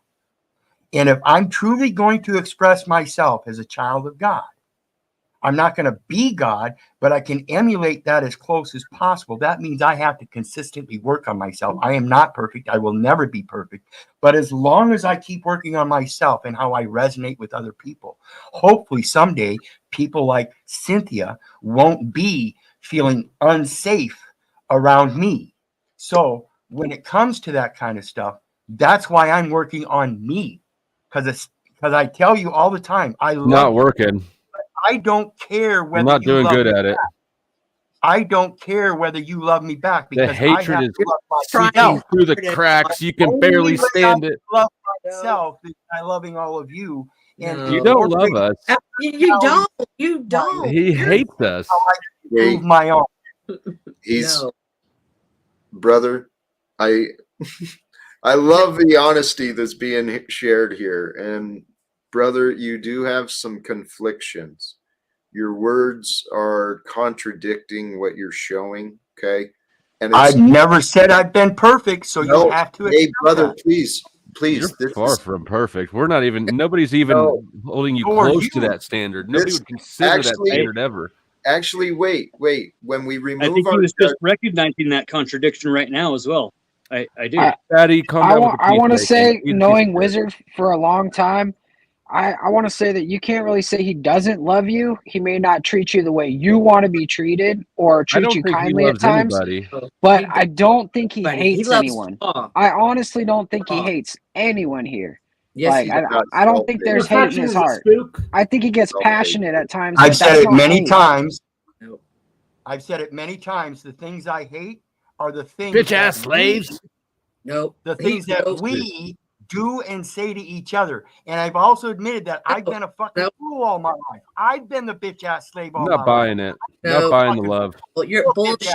You're just talking that talk because you're over here. Doing some love bombing. You have a whole story on Paul's tomorrow. You'll talk about every one of us. Here, please. I want to. You can say where he wants. Come on. I get ticked off when Snafu tries to mom me. Now, Cynthia's trying to be the internet emperor too. It's stupid. No, here, hold on. I want to come back to El Perro, okay? Because he has shown growth. I'm going to disagree with you, Flo. While it's not working completely, he's made a lot of growth. And anger and hatred has been his downfall. I relate to that because I know those. I love my anger. If he got rid of his anger and hatred, he would disappear altogether. No. That's so why. No. His brilliance, his time, and what he has learned without the confusion and the hatred, with peace and love, man, Wizard will shine as he continues growing like he is. He's going to shine greater than he has. Let me just qualify. It's a race against the lung cancer. Well, honestly, it may be. Anger and hatred bring dis-ease within us. I see far beyond cancer now. It may have been that point one time in my life, but I know so much more today that this cancer isn't my death. In case you hadn't been paying attention, it's in remission, and I hope to be living to 100. Hear ye not. Heal thyself. I don't know where I'd be without my anger and hatred. It's like my bonding force. So if I got rid of it, I'd just be an automaton doing what anyone tells me to do. What I'm curious about is why Tarek doesn't get to come over here or anywhere without getting in trouble, but Wizard can go anywhere he wants as much as he wants. He never gets in trouble because he's on a mission. He's sent on a mission. I think, well, there's levels of respect there. Paul's got some respect for Paul or for Wizard. Why in the fuck are you going to go ahead and preemptively make excuses for him? It's not my excuse. It's understanding their excuse. I understand. Did they say that? You can see it. No, you just made it up. You could have let him. No, don't gaslight Jack. No, Jack's totally right about that. He's totally right. Maybe he's right. Maybe he's wrong. Either way, he just preemptively took the initiative to make up Wizard's excuse for him. Cynthia could be totally right too. I get what you're saying, but Jack is right about that because Wizard does have a different respect. He's the only one with 93 fucking cases. Yeah, and he's got child support. Well, it doesn't matter to Paul. Like whatever it is, Paul respects the 93 cases. So, and he doesn't respect everybody. Most people. Yeah, this is very simple because I don't get in trouble either. No, Paul like Wizard because Wizard will call him daddy and forever be licking his heels. And you're fineless. Wizard's over here Hank's right. If you have a spine, you're fine. I was taking what he was saying as no more and no less than tiny he is. He's over here promoting. He's sitting here advertising. Mm-hmm. And Jack's still sitting here making excuses. Blah, blah, blah. I'm fucking Jack promotes every one of you. No, Jack promotes. Jack no, I'm talking about you. Jack is about connecting. You're the one. When do you promote anybody? You bitch ass slave with your greasy ass hair. Oh, come on! He promotes someone today. Guys, here, let's come back to where we are. We've all had different pasts. Trying to express that he was realizing what Jack was saying about how we call out in others what we are ourselves. That we call out the most core of what we usually are ourselves upon to other people. It's the first thing we do is you're this or you're that. You self-righteous motherfucker. Is that what I am? Sometimes. No. Sure. Yes. Yes. You know what we are, though. Well, thank you for seeing me. Thank you for helping all- me see the light. I'll try to be so much better than I ever could have been. We are a grain of sand on top of a I mean, speaker. as a And pope, different you resonation, are a little different condescending frequency at does times, but bring us that's the together. Pope. We can choose our own frequency. When we choose to be a different frequency than that of what is around us is when we feel out of place, when we feel off, when we don't feel like, and we feel like we need to attack. That's what Jack was saying earlier, you know? Hold on for me. Thank you. Hold on for me. Just there's Blazin Scar. Blazin Scar. Yeah. Am I in the show now? Yes. Oh, okay. Hi. All right. How are you? I'm going to give you guys a little bit of burst of reality here from a stranger watching your stream.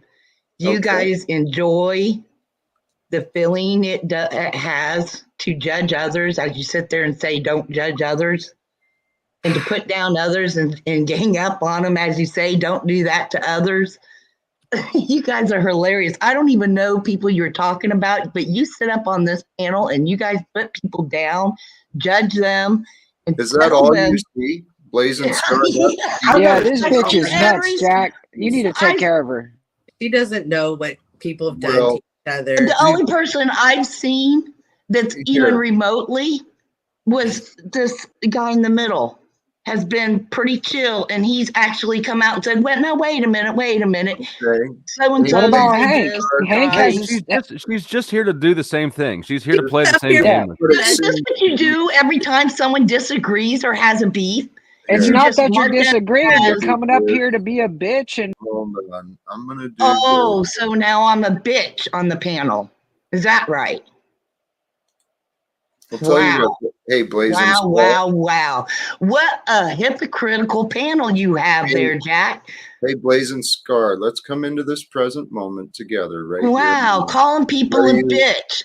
Tell them they're here to split up your group and to cause chaos just because they want to come up here and speak something they are seeing the last 2 nights they've watched your panel.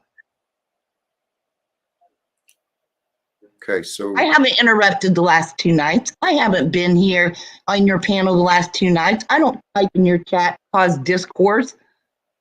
Can you join After me? listening to it for about 45 minutes, I decided I'm going to hit that link. Last time I was up here, I was accused by many in your chat that I was in the monograph gang by your moderators. Hello. By your moderators. Hello. Are you there? Are you here? Hello. Are you here and now? Are you with me? Or are you off in some fantasy and delusion? Blazin Scar, hello. Oh, you want to see the screenshots? Are you fantasy and delusion. You need to see screenshots of You're it? a fucking insecure bitch, man. Yep. You want to chill out? Come into the moment. No, Jack's calling people putting up bitch things.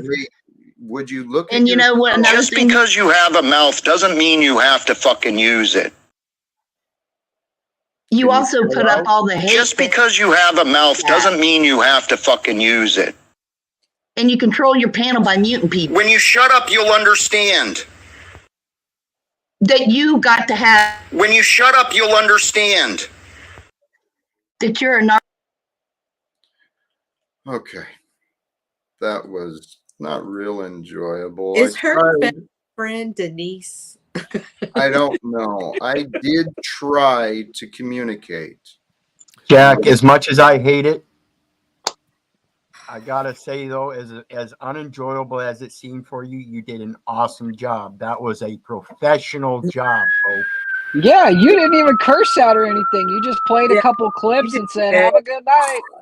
And kept doing the clips on her. Yeah, okay. Don't let that go to your head, though, Jack. Respect. Still something I don't like, but yeah, and I like how you took us all off the panel so that way you could one-on-one with her, so you can try to reason with her. But she had the vibes of a siren, of an agent of chaos. Right when she came in, I could feel it because you know me, so I know I could pick them out. you know, Y'all want a cupcake? Let's cupcake about something. Hey, can you put the Pope hat back on? I like you better when I feel like you're the religious one in the group. Yeah. Hold on, I got you. Thank you. I feel like I am cupcake surrounded by all you love. Shut up, son. You're going to hell. It's so good, though. Is it? Isn't that where the fun people are? Now, I saw somebody earlier. I think it was Arpel asking what you might get for $10. $10 will get you the vertical cross, the horizontal cross, and flicking holy water at the screen. So now it's a great time. It's a great time to be forgiven. Are you ordained? As an ordained minister, I would say everybody put your cup of water in front of your screen. Okay, you're all good now. So for $20, will you click the mouse for him? Like your thumbnail the other day? Get him a little excited. I mean, that was that was a provocative thumbnail. If they have a mouse to click, I probably can't do that. That would be cheating. That was pretty hot. That was pretty hot. Was tame thumbnail for Flo. Huh? That they said it was a provocative thumbnail, and I said it was a tame thumbnail for you. I thought so too. Yeah. It was pretty tame for Flo. Jimmy, what is pathetic about that? So I want to come back to that demonstration of that insecure ego that came up. Blazin Scar, the troll, presenting as a troll. Probably not a troll, probably a nice person.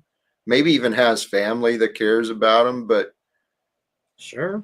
The case that was presented was after 45 minutes of listening, she, I'm assuming, felt the right and need to come up and scold all of us on how, what in the hell is wrong with people these days, man? People are out of their fucking minds. Well, and the interesting thing is, while I normally reject the claim that, you know, we criticize people about what we are, like, she was full bore projecting. Yes. Yeah, she was on a mission. She was, listen, you've made somebody. She came up triggered, right? Yeah. Yeah, we were actually in a good, consensual, smooth conversation. Smooth like wizard's hair. See, we're doing good. No, she was on many times, man. I still get offended when people talk shit about Nazis. Wait. Well, I saw the greatest story never told too. Sorry, Jack. No, sorry. Talking shit about Nazis. You mean in support of them or against them?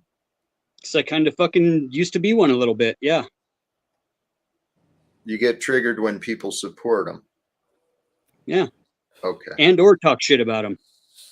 Just in general. Because we get offended by that of what we are. It's to that very core of that entire fucking whole philosophy that when somebody's talking shit about somebody that talks shit, usually the shit talkers come out of the woodwork real fucking quick and start talking shit. Well, here, this is an interesting segue into the thumbnail and some of the topic of our tribes, who we align ourselves with and how we align ourselves. Welcome, Lindsay. Hello. Hey, Lindsay. Hi. To complete that thought, if I may, as we grow, though, we can distance ourselves from some of the tribal mindset. And by distancing ourselves in the connection, like this represents me and who I was, as we distance ourselves, our triggers kind of, they show to be irrelevant, right? Because it's not us. That makes sense. Anyway, welcome. Thoughts? Anyone? I was Is this the choir boy for the church? Which one? Lindsay, this is a damn upgrade if it is. The choir boy. No, I just wanted to join a good conversation, and somebody said you guys were having one. So, and then someone Karen interrupted or something, but I wasn't there for that. So. Oh yeah, she was wild. It's all right. I know how to tame those bitches. gotta get the male ones too. Hey, No, I didn't mean to interrupt the whole conversation. I just wanted to join in. no, respect and appreciate. Did you come by before? I thought we had a different we had a Lindsay not There's long plenty ago. of Lindsays everywhere. It wasn't you though? Yeah, there's a bunch of Lindsays. Chris is wife is Welcome. also named Lindsay. Welcome. Nope. Glad for you to join. I appreciate it. We were just all sitting around talking about what we're grateful for. There you go. Thankful Thursday. Yeah, I'm thankful for this keyboard I bought a couple of days ago. Came in yesterday. It's a perfect size for my desk, so it's gonna live there. Hopefully, I can use it to understand music. Badass. MIDI, has that got MIDI on it or what?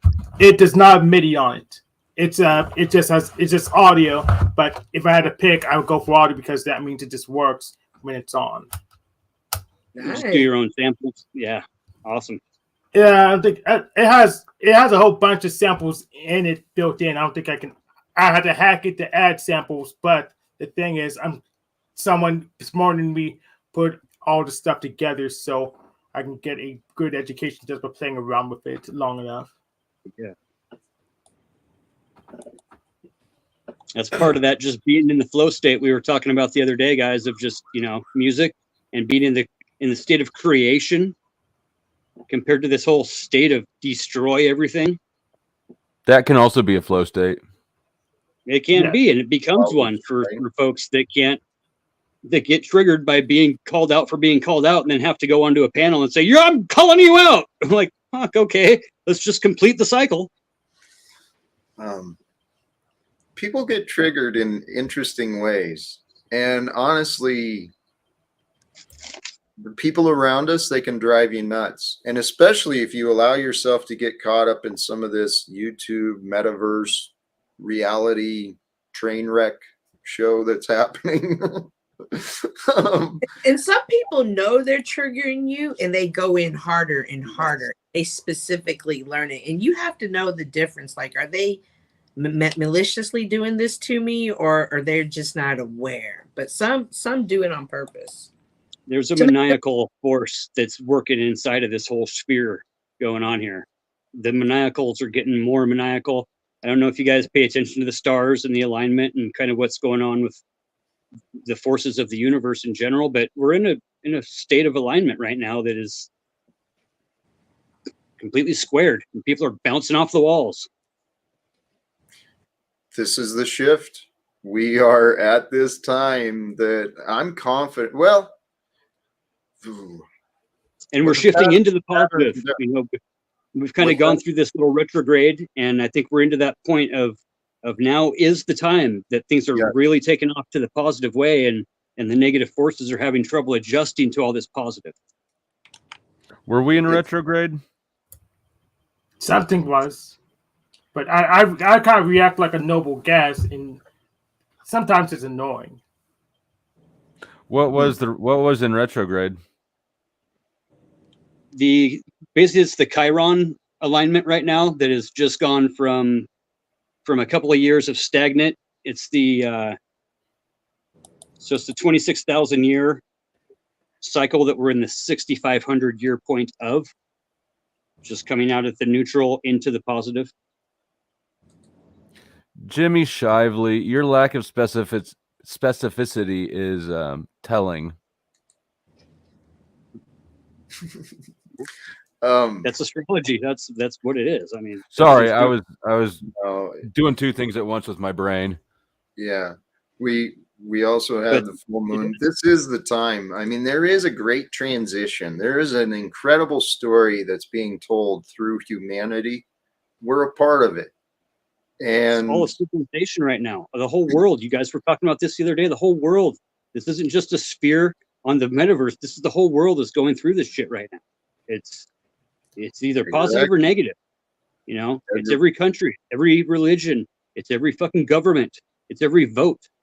It's every moment. Yeah, it's every moment, and every moment we get to choose. Are we living in our mind, or is it our heart? What is guiding us forth through time. The world wants us to live with structures and rules made by someone else, wants us to register and license and worry about opinions. The world wants us trapped in our minds. The world meaning, well, the oppositional forces. If you get into the spiritual stuff, the devil, you know, Satan's world is not for us. Sorry. Man, Satan's world is not for us, but who creates Satan? God. All is from God. And I heard a beautiful description earlier from Satan agrees.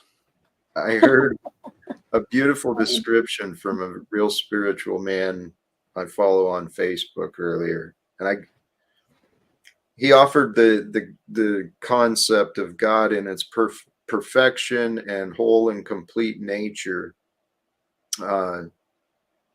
It allowed itself limitations and expressed itself through divine love in order for another being, so that there was more love to be shared. And the multiplication of beings and forms and love and just different layers of intelligence, layers of consciousness. And eventually here we all are, infinitely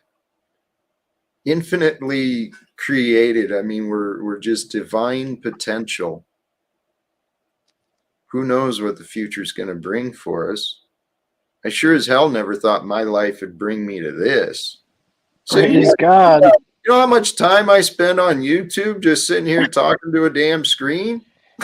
I know, Jack. I feel like we're losing some of the panelists, though. I see their eyes glazing over. I'm not trying to be rude, my brother. I'm just trying to. You're honest. You're right. I see it too. I'm feeling what you're saying, no, Jack. I'm feeling you 100%, man. I'm feeling it too. You're doing it. You're flowing. There's something to be said, though, too, about the fact that we don't live inside our own heads. We live rent-free in each other's heads, and we let people live so rent-free. So many fucking people are living rent-free inside my head. There's no room for me. Ooh. Well, I think it'd be fun to exchange brains with someone else for a while, because I get sick of myself. Do you know what I mean? Right. Yeah. Time to evict the demons, right? Right, Pope?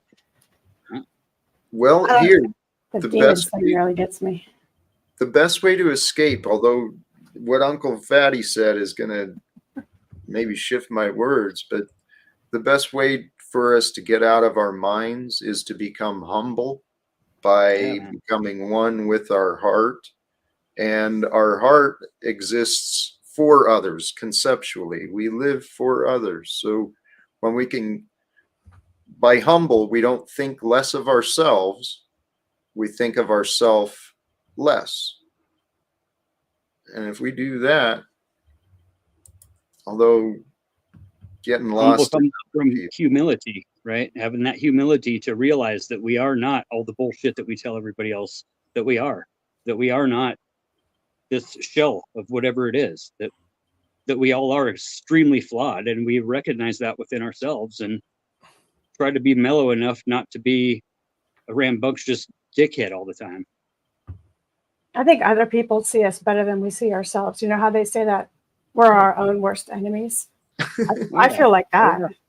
Oh yeah. Like when you find out, you know, you see yourself in the mirror or wherever, and every single day you're in your brain, you can't get out, you're trapped in there. So it's hard to keep getting the positive talk going. But then you come here, and then people will point it out all for you. You know, all the things that you need to worry about and whatever. Yeah, I tried that, but I can only get a couple of things that are even reasonable. Like I'm sometimes I talk too fast, but other than that, it's just people projecting their own thoughts onto me, and it just there's no relationship whatsoever. I want to get to where you guys are going, and where Cynthia, I think it was Tommy who jumped on here, and I was like, oh shit, because you came on here and you were all smiles and you were in a good mood, and you're like, what is everybody appreciative of? And then he just went bam, bam, bam, slapped you across the face. And you were completely impervious. And I think I would have been mad. Like, but that's what he wanted, right? Yeah. That's because Cynthia's a boss bitch. She You are. handles her shit. She runs it. Thank you, Lindsay. But to piggyback off what you said is I'm older, and in wisdom I've learned myself more. And once you know who you are, you know what you're not. So when people say things about me that I know aren't true, and whether they're making that a judgment because they saw me on a bad day or saw me just not in a good state, and they make that judgment, I still know that's not who I am. So I don't ever let that affect me. But that comes with I can see it. I like it. That comes with growth and taking that journey inward to yourself. Nobody can tell you who you are but you. You know, nobody's walked that walk but you. Then why do they do it as soon as everybody gets up on panel and they're like, Jack, your beard's too dark, or you talk too fast, or you're too sarcastic, or this or that. Hey, they always say my voice is too feminine, Lindsay. It's kind of fucked up. What do you think? Well, see, my voice I is only deep. hear myself in real life. So, like, in real life, my voice, nobody has ever told me my voice is feminine, only on the internet. Yeah, that's true. Now that I think of it, I've heard all the worst things. I didn't want to stick on that certain topic, but we were just talking about. But I'm sensitive of my voice, Lindsay. That's why. I'm sorry. I'll yield. Yeah, you know what? I didn't even think anything of it at any point. You brought my attention to it, so you're right. There's no. They're going to find something to pick on you about, right? And it's not a problem. I didn't think anything bad about your voice.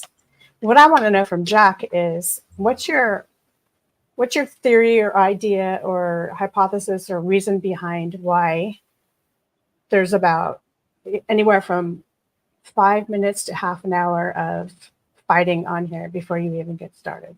And you even back up and like, I'll be right back and whatever, and just let everybody go like this and stuff. Why is it our natural tendency, instead of doing something positive, is it because it's boring and productive to talk about things, or too scary? So everybody has to say, you look like Hitler, you're an asshole, you abuse animals, or whatever it is. I'm looking at the guy in the middle. What I've heard about him is terrible. And then what I experienced with him is something completely different. But why do we all do that? Why do we all like?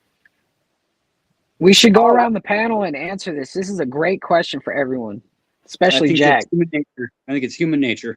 Straight up, that's what humans do. I was along that line, but I know what humans do are a result of conditioning. And what we're seeing is human conditioning. But I find actually my faith is so strong. I humble myself that there is a perfection, and each of us are perfectly on our own path. And there's a reason this community, being the people on the panel, the people who tune in now, and maybe even tune in later, there's a purpose and reason. I think we're all here to learn from each other. I've been learning since I've gotten here on YouTube. I know I've been growing. Wizard is here to spy.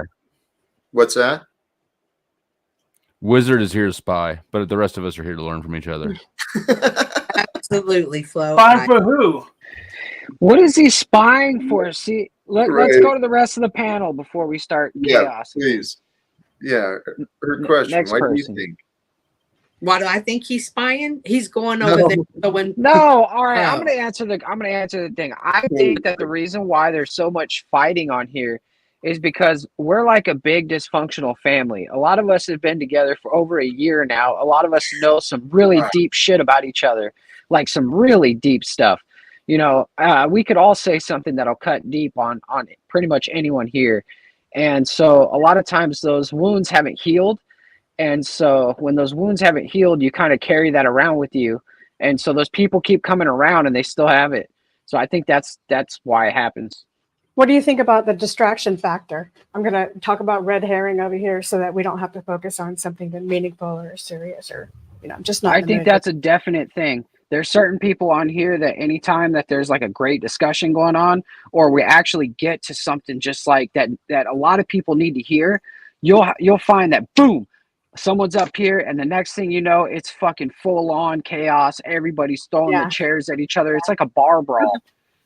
Or somebody will joke like I do. I laugh at everything almost. I think almost everything is funny, but now that I think of it and you're mentioning that, that might be a way to kind of soften things, I guess. Yeah, and that's one of the things that I was kind of confounded about with the gal earlier. Come up and Jack pulled her up by herself, and she was just telling us the things we already know. Why? Am I doing that to you right now? Because I'm newer. No. You posed a question to ask us why we do that. She just came up and made the statement reiterating the things we already know. And you bring up the valid point is why, though? Why do we do that? Yeah, I think part of it is distraction. But you guys love to get up here and fight anyway. I noticed the females don't, but the guys really love it. But they get personal. They get like downright dirty. Well, another thing. What Moose was just saying about the knowing of each other's intimates, right? It's when we use that shit as ammunition. Right. So why even tell anybody anything? That's way fucked up. You know, that's part of building friendships. That's part of building relationships. Are you going to be able to trust somebody with that and know that it's not going to be a piece of ammunition used to you years from now? Yeah. You can't do that online. No way. It's just too easy to. I mean, I'm guilty of that myself. It's just too easy to get triggered and go. Blah. Yeah, but on the other hand, what it does when you go through this process is it hardens you. You know, because these are people that like you start to actually love these people. You start to like gain relationships with these people, and it starts to be realer than you actually anticipated it becoming. And I think that it honestly has made me a stronger person, like them dragging me over the coals, like seriously raking me over the coals. Like there were some days where I was like, holy fuck, is this even real?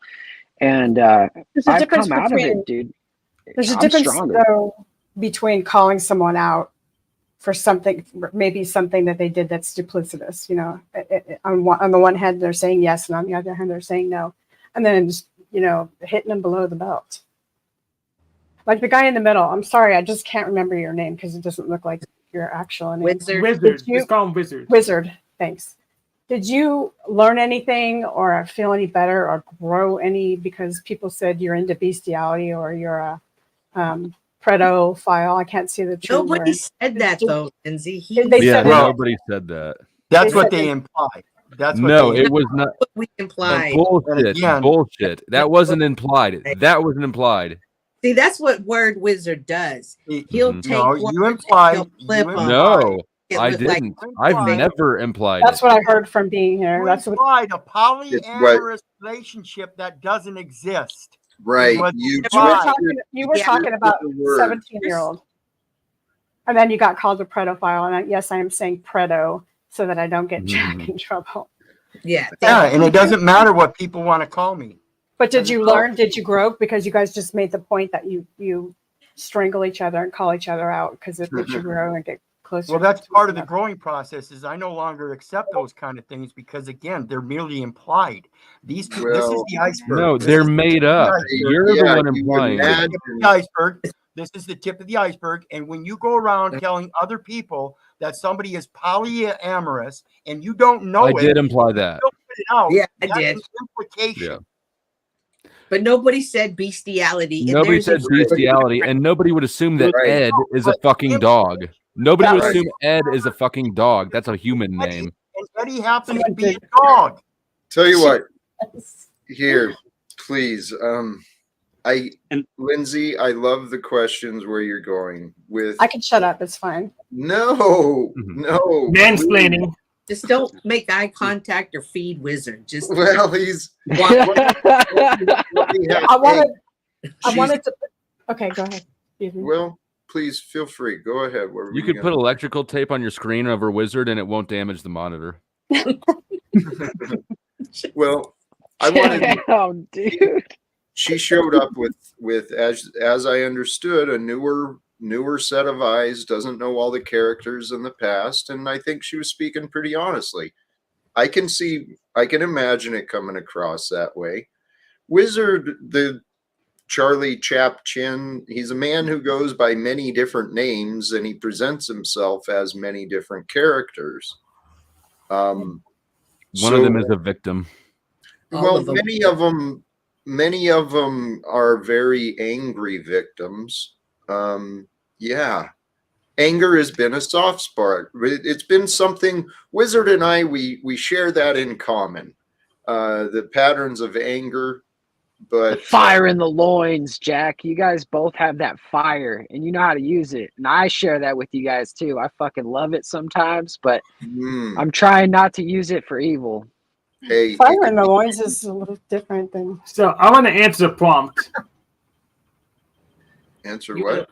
The prompt. I didn't get a chance to answer. Sorry, I make beautiful children, and I'm, you know, so I'm trying to get another one. So with you my do wife, have fire in the loins. Yeah. I got fire. I do have fire. I was assuming Jack had the same fire, so I apologize for taking it there. Okay, I'm gonna answer the prompt, which is why we come up on these panels and fight. So I come up to practice my social skills because, believe it or not, all my jobs have been, I guess, harsher than these internet panels. So I need more ammunition to learn how to get what I want. Wait a minute, but you're not giving any credence to your actual personality type. I'm an INTJ, MBTI, INTJ, Enneagram type 5. My question is, why should you change for other people? Like, why should I all of a sudden be outgoing? Because I don't have enough power to make them change for me. So if I don't have enough power to make them change for me, then I have to change. I have to be elastic so I can move around better. But still maintain your authenticity. Yes. Yes. Whatever. You're looking for tools. You're looking for tools on how to communicate and how to interact, right? Yes. How to fight. Let me jump in here because this is a beautiful point. What you're talking about. When we get more. What worked for me was learning how to adapt me. If I could find more comfort in allowing me to adapt to the different situations, the different energies, not to enable, but just so I could feel comfortable and get along. That's the key. Life is a dance. We got to stay authentic and true to who we are. We're learning who we are. You know, I think that's more important to people who are introvert than it is maybe to people who are extroverts. Because I'm starting to think you're shy, you're in your head. It's hard for us to talk and to express ourselves because we're thinking so intensely. And instead of thinking about sharing the message, we're all in our heads, right? So sounds like just anxiety. I was super scared. I was shaking the first time I came up on one of these panels, and I quit one of my college classes because I went up to speak in front of the class, and I did my speech, and after the first speech, I was like, I can't fucking do this. And so, like, I think that's just a common thing with introverts. And over the time, I think that's where me jumping in and rolling in the ring and just kind of playing a character here and there. That's what I do too. It's given me an ability to kind of open up more and be myself and actually just, not really give a shit, just say whatever is on my mind and heart. I like what you said, Moose, because a lot of times people will come up and they'll start the arguments and they'll derail panels because they know it's a panel that allows them to. And I'm not saying that in a negative way towards Jack at all. He's a very peaceful man and he gives everyone opportunities. But you will see they will try to come to flows, but he doesn't tolerate that. So at the end of the day, we all have to set boundaries for ourselves. And once they cross it, they have to be corrected on that. And so some people have further boundaries than other people do. Yeah, and that's what sucks about being shy or introverted. I saw your hand, Jack. What? Sorry. Oh, my boundaries are being tested with Mr. Snafu again. because the topic of some people join the panel just to bring chaos. I was like, that's a perfect time to bring him up. It's a perfect. Bring him in. I'm ready for him. Yeah. I don't want. Snafu is Paul, right? No, Negative. no, Snafu is too no. stupid to be Paul. Yeah. Don't give Paul that much credit. Snafu, No, he no deserves character. Please join the panel in conversations. Yeah, I'm praying Mr. Flo will fucking actually save this stream. I never ever thought I could do that. Don't But put it Mr. on Flo, me. please save this fucking atrocity of Save Hug-a-Buddy it. Fuck-a-Buddy Save it syndrome. yourself. The Save whole it yourself. Hug-a-Buddy. Can Lindsay, we no put offense, Snafu in the middle and give him a but group Moose hug? just told Yeah, you put him in the he middle. learned Thank you. from strengthening. Snafu, The get your hug button. Hug-a-Buddy and simply Yeah. blocking Josh Pfizer advocate ho. Oh man, Dude, that felt hey, good. do you know you said everyone should be vaxxed for your family's safety, right, Cynthia? No, that was Dr. Fauci. Hug him Hey, tight enough around Can his you neck. pull him down Call one these second, fuckers out Jack? that want to tell For me just that 1 our whole second so I can family make a should be point. Just talk over him. Okay, so this is an example of him taking up stuff from the past, stuff that he's brought up a million fucking times, and it just doesn't die because there's a wound there that somehow can't heal for him for some reason. See, But and he that's where I functions. disagree because nobody gives a fuck about that. Nobody gives a fuck if Monograph had sex with fruit. Nobody cares if Ian huffed gas. All the claims he makes don't matter to anybody, really. They matter to him. To him, Why? not you. Why? Why would they matter to him? It makes no sense. What Why makes would more he keep sense- bringing it up every fucking time? Because he's a brother? fucking agent. He found them. He found the accusations, so they're his. He owns them. But he doesn't accept responsibility for them. He just wants to share. It's a state of confusion, man. Snafu, I love you, brother, but you've you're an been agent. enabled for a long time. Snafu, I know how to help you. You need to watch a good. No, There's a really good word. I love you, man, too, Jack. You need to watch something quality. And like Hank, from I love you, President or man. Corn Fox. Flo, I love would you, be me. man. Mr. Snap. Charlie Chapchin already knows what's up. What about me? Mr. Moose, respecting knowledge. I'm gonna Snap. hug a buddy, Thank you, fuck a buddy, Snap, guys. thank you. I love you all. What about me? I love you. Snaps? Don't push I it. love you. Don't I love you push even when you kill me and throw me in the Uncle ovens. Fatty's stabbing you. With the Pfizer. I He's love just you all. falling on his face like I did. Uncle Fatty, just put electrical tape on your screen so you don't have to poke it out. I grew on Fatty, you sound like, dude, this whole thing has become simp. Even the chat, because It's not supposed to be a It's- fighting room, though. People No, don't. you're pretty simp, Lindsay. You're promoting hug-a-buddy, fuck-a-buddy syndrome for all. I'm the icebreaker. I'm the icebreaker, bro. Okay, check it out. That's a nice way of framing what you're doing. Yeah. Hey, Pretty sure Jack, gas is already can we broken. see that shirt again? I'd like to take a better look at the back of that shirt. He's just. Some people don't know how to receive love, and we need to recognize that and just say, "Hey, Yeah. Hey, can I say something without getting backstage, Jack? Probably not. No. Depends on what you say. I want to point out optics, but you usually backstage me before I point them out, and it's what Lindsay said to Cynthia that is absolutely false. Oh, good. I triggered him, and we got something to talk about. Oh, he's angry. Yeah. You're just making false claims about fuckers you don't know about. What we were talking about, just so She to said remember, Cynthia is why do we do what we do? respectable Why do because we she do stayed this out of online? shit, right? Have you seen Cynthia's videos and her blocking tonight? Can't 30 answer minutes, a 30 question minutes, with a and her question. I They're don't fucking care. running up here with the Fine. feminist Me Too I don't care. bitches. I want to questions with I a want to question. know Giving them what heart it is attacks what you do. online and their mental health issues if they God, off Snap themselves Food's or are so false. angry at Snap, women. answer your All this question. bullshit weaponized Oh, shit yeah, Cynthia's that's pushing. horrible. Have you seen that, That's Lindsay? why you always run your mouth. And Lindsay, do you know what he's talking about? Yeah, Holy you do. cow. Yeah, the Me Too That was- weaponized bitches you run with. Mr. Snaps, why do you come on these panels? Hey, are you religious at all, Lindsay? Just curious. Snafu. No, yeah. That's not. You can't answer I can't questions with answer questions, religious. bro. Mr. Snaps, why do you come on the panels? I'm gonna do this. Snafu, brother. Seriously. Come What's on. going on, man. Mr. Snowball? Hey, Hank had a good question for you. Oh my God.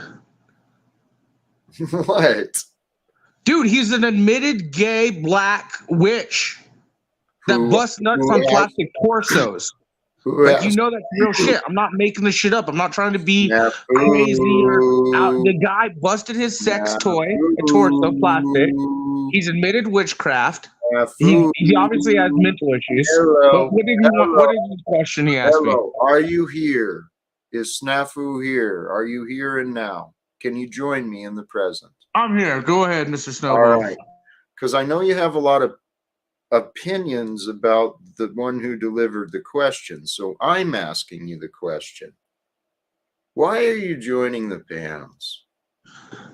Why do I join? Usually I get good stuff out of it. Today was a first. I never thought I'd pray that Flow State would save this panel from the Hug-a-Buddy, Fuck-a-Buddy optics. I get Hug-a-Buddy, Fuck-a-Buddy is very good. But Lindsay made some claims like Cynthia stays out of shit. That's like, you know damn well that bitch doesn't stay out of shit. She's blocking me in your chat all day. She's blocking others all day.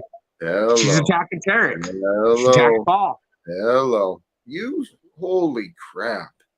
You are just being real. Just being real. That woman that came earlier, Snafu, like, she called you on your hypocritical shit, and you blocked her. You got rid of her. For one moment, please. Okay. Christ, I forgot what I wanted to ask you now. You're just like, you lack self-awareness, dude. When you look at yourself with honesty, man, you've got. Snafu, do you have a Mr. crush Snaps, let me ask you the same question again to make sure everyone knows I asked you this question. Yeah, just remember we've talked multiple times. Why do you join the panels? Why do you join the panels? Why do you join the panels, Mr. Snaps? Do you copy? Because my job is to put the truthio out there, you dumb fuck who busts nuts. Because I usually get something good out of it, but I'm not right now, so I'm gonna act like a fucking idiot. Why do you buy plastic sex toys and bust nuts on them? Because I usually get something out of it for me. That's why I do anything. Why come on panels? Why do you fucking bust nuts on plastic toys? Why do you dictate that? Hey, Lindsay, do you have any questions for this Mr. Like playing Snafu cards guy? with my brother's kids. This is like playing cards with my brother's kids. Fucking aggravating little sons of bitches. You know what I mean? Come on. Yeah, I do. Kids into it. He misrepresented what I said. What I said, Snafu, about Cynthia is that when she gets insulted and called names and bitched at by people, that's when I said she's impervious. She seems like it just flies right past her. She doesn't even care. So this other thing that you said, I did not say. Just to be clear. There we go. Okay, that's fair. And plus you knew. Okay. The question was, why do you come on panels? The answer was, because I usually get something good out of it. Where am I supposed to come? Stop. Bust a nut. Bust a nut. Grab a bag of corn nuts and bust a nut. Sorry. Well, anybody comes on a panel. Of course, we want to get something out of the experience. Do we want to come here to have the experience of fighting with each other? Usually there's only a few people that do that. There's only a few people that really, are into that. And it's never appeared to me that this was a place that Jack wanted that to be, that most of the panel members ever wanted that to be, and kind of just get off on the roller coaster ride. The right part, it is. But no, folks and I like fighting. It's a shame Mr. Snaps won't use proper technique. We're trying to train him. It's just, I'm sorry, you're getting frustrated. I'm working on a very rudimentary or very overt training pattern with Snaps, where I just very positively reward good behavior and very obviously punish bad behavior. That's a Jungian psychology.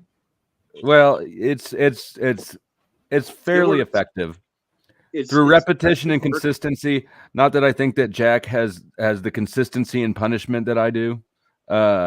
Jack's like, yeah, I don't. But anyways, that's what's going on, and it seems to be working for me as well as could be expected this early into the process. Yeah, it's not Jungian, it's Pavlovian actually.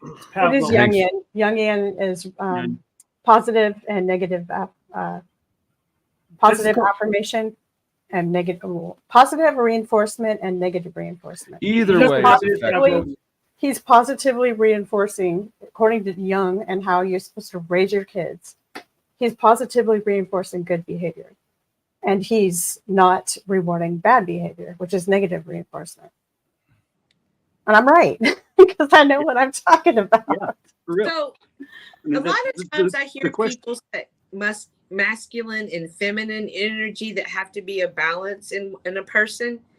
But I've noticed like Snaps and Tommy, they only respond well to other masculine energy. They don't respond well to feminine energy.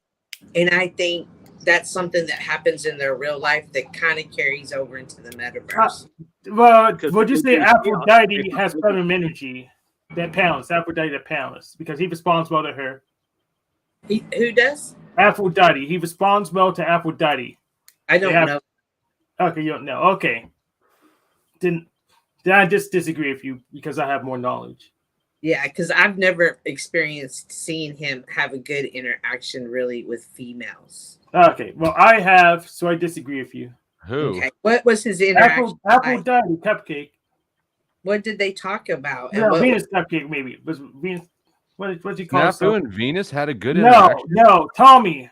Oh, Tommy. Interact with anyone yet. Tommy.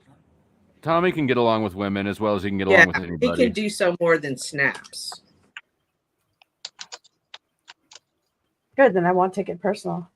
Well, and that goes back to just questioning. Well, you should not take anything really personal that happens on these panels. Okay, excellent. It's like WWE, but with less acrobatics and more clothes. Mm-hmm. Less coordination. Yeah, more clothes and less dancing. Trying to change that clothes thing, but where he's right. I mean, I'm not wearing pants. I don't know if you guys are, but he's like the tag team partner that comes running out of the back and hops up onto the top rope in the middle of this, and saves his partner that doesn't need to be saved. Right. Off the top rope. Just out of nowhere. Yep. Shameless movie plug. Iron Claw comes out December 22nd. Story of Sorry. It goes back to question what is the question of his initial response to Jack's question? And I want to give hold on, real quick. I just want to give recognition to Nick Volt, who's also taking his pants off right now. That's the spirit, Nick. Oh, Nick. Nice. Hi, Nachiketa. Yeah, welcome, Nach. Nick is welcome. What's up? Say hello. Howdy. Oh, don't let me interrupt you guys. If Snafu was actually here on panel talking to us right now with his face, not with an avatar or anything, just with his face, and we asked him, do you have a problem with women? Do you think his answer would be any different than it would be if he just had an avatar up? No. Because he took his avatar down, he sounds exactly the same. He goes on tangents, he can't focus, he won't answer a single question. Will you deny it? He'll say that he doesn't have a problem with not all women, is what he'll say. Yeah. He'll come up with and then he'll go on to say that the ones that he criticizes aren't women and they make real women look bad. We've heard Yes, he would say that. Mm-hmm. Transvestigation BS. But he also claims that he can pick up more women than any other man can on the panel. And then he refuses to accept when I take him up on the offer, which stands. I told him it stands for fucking ever. If he ever wants to get out of his little whatever it is, vagina, his own little vagina.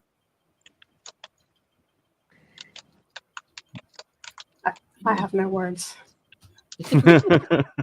So I have words. Don't be a coward. Take up the challenges you make. Try to. You need to start cashing those checks. Your mouth's writing. Hank's not wrong, but he's just trying to. He wants to see the show. He doesn't need to see the show. He needs to be the show. He actually needs to train. Otherwise, he get too triggered and have to be yanked off the stage. He needs to go to the post office and expose Wizard again. I don't believe he did it correctly. I'm starting to think that. I think it's plausible Wizard's right only because Snafu must have botched. Snafu botches everything he touches. So I think I don't need to know him to know that he has a role here. And that's his role, and he's going to stick to it. And he's going to be the muckraker, hater, iconoclast type of person. And that's, he gets something out of it for some reason. Something. Yeah, it's almost like he gets paid to play that role. Yeah. And he's good at it. Because I've been here 3 or 4 times, and it's the same role every time. He's not good at it because Hey, I gave him bloody Snaps. Sorry, Hank. I just got to put out here that Snaps actually worked for Alex Jones, I believe. Yeah, sounds right. That's plausible. But the thing is, he's not good at raking the muck. I try to give him a lot of rope. He couldn't find anything. He just went for the first thing you see on the headline, like Alex Jones does. And I watched Alex Jones for 10 years. Jack, were you toying around with having just you? Go ahead, put me back down there. No. I saw what you were doing, Mac Daddy Jack. I was going to do a panel of women, and then I realized it didn't quite work. But I'll put on my miniskirt.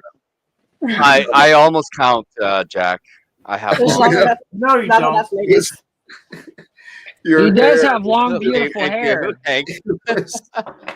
If we could, now that we've got Nachiketa here, if we could just get Mitch to the stage, you could drop the rest. Yep. Mitch was shitting all over everybody on OTWs earlier before I got kicked off. By the way, it was.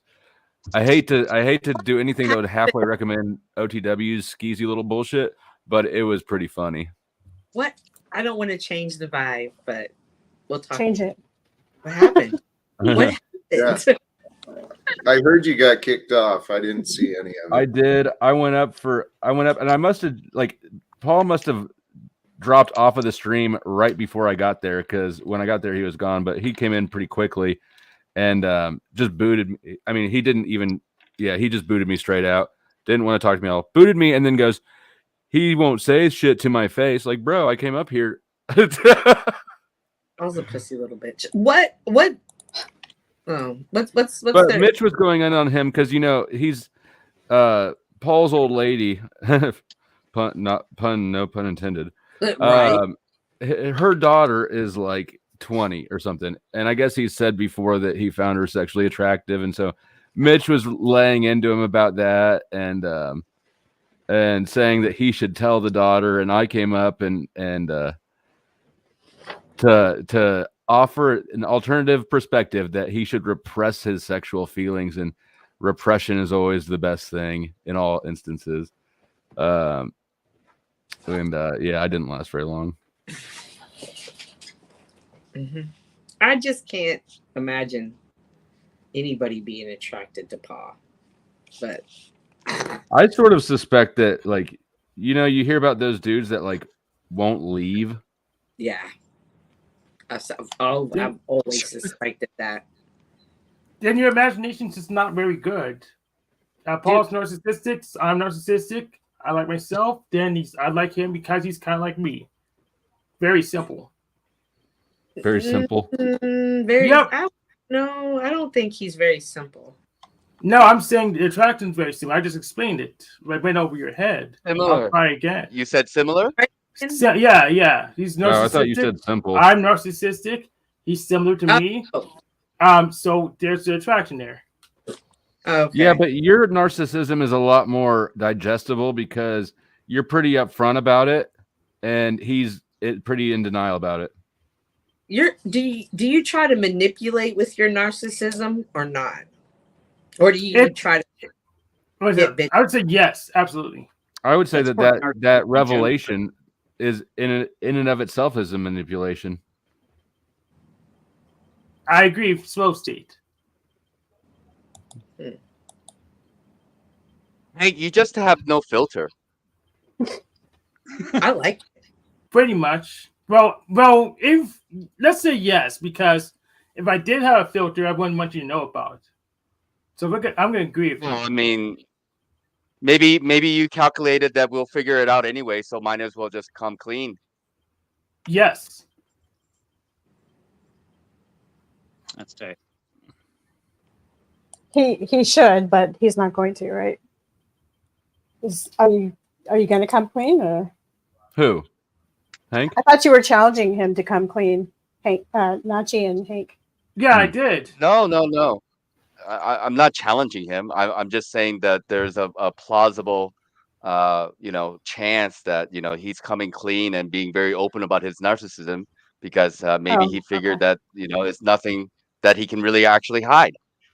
Sometimes I think that people who keep saying that they're narcissistic or hedonistic are making an excuse to be extremely selfish.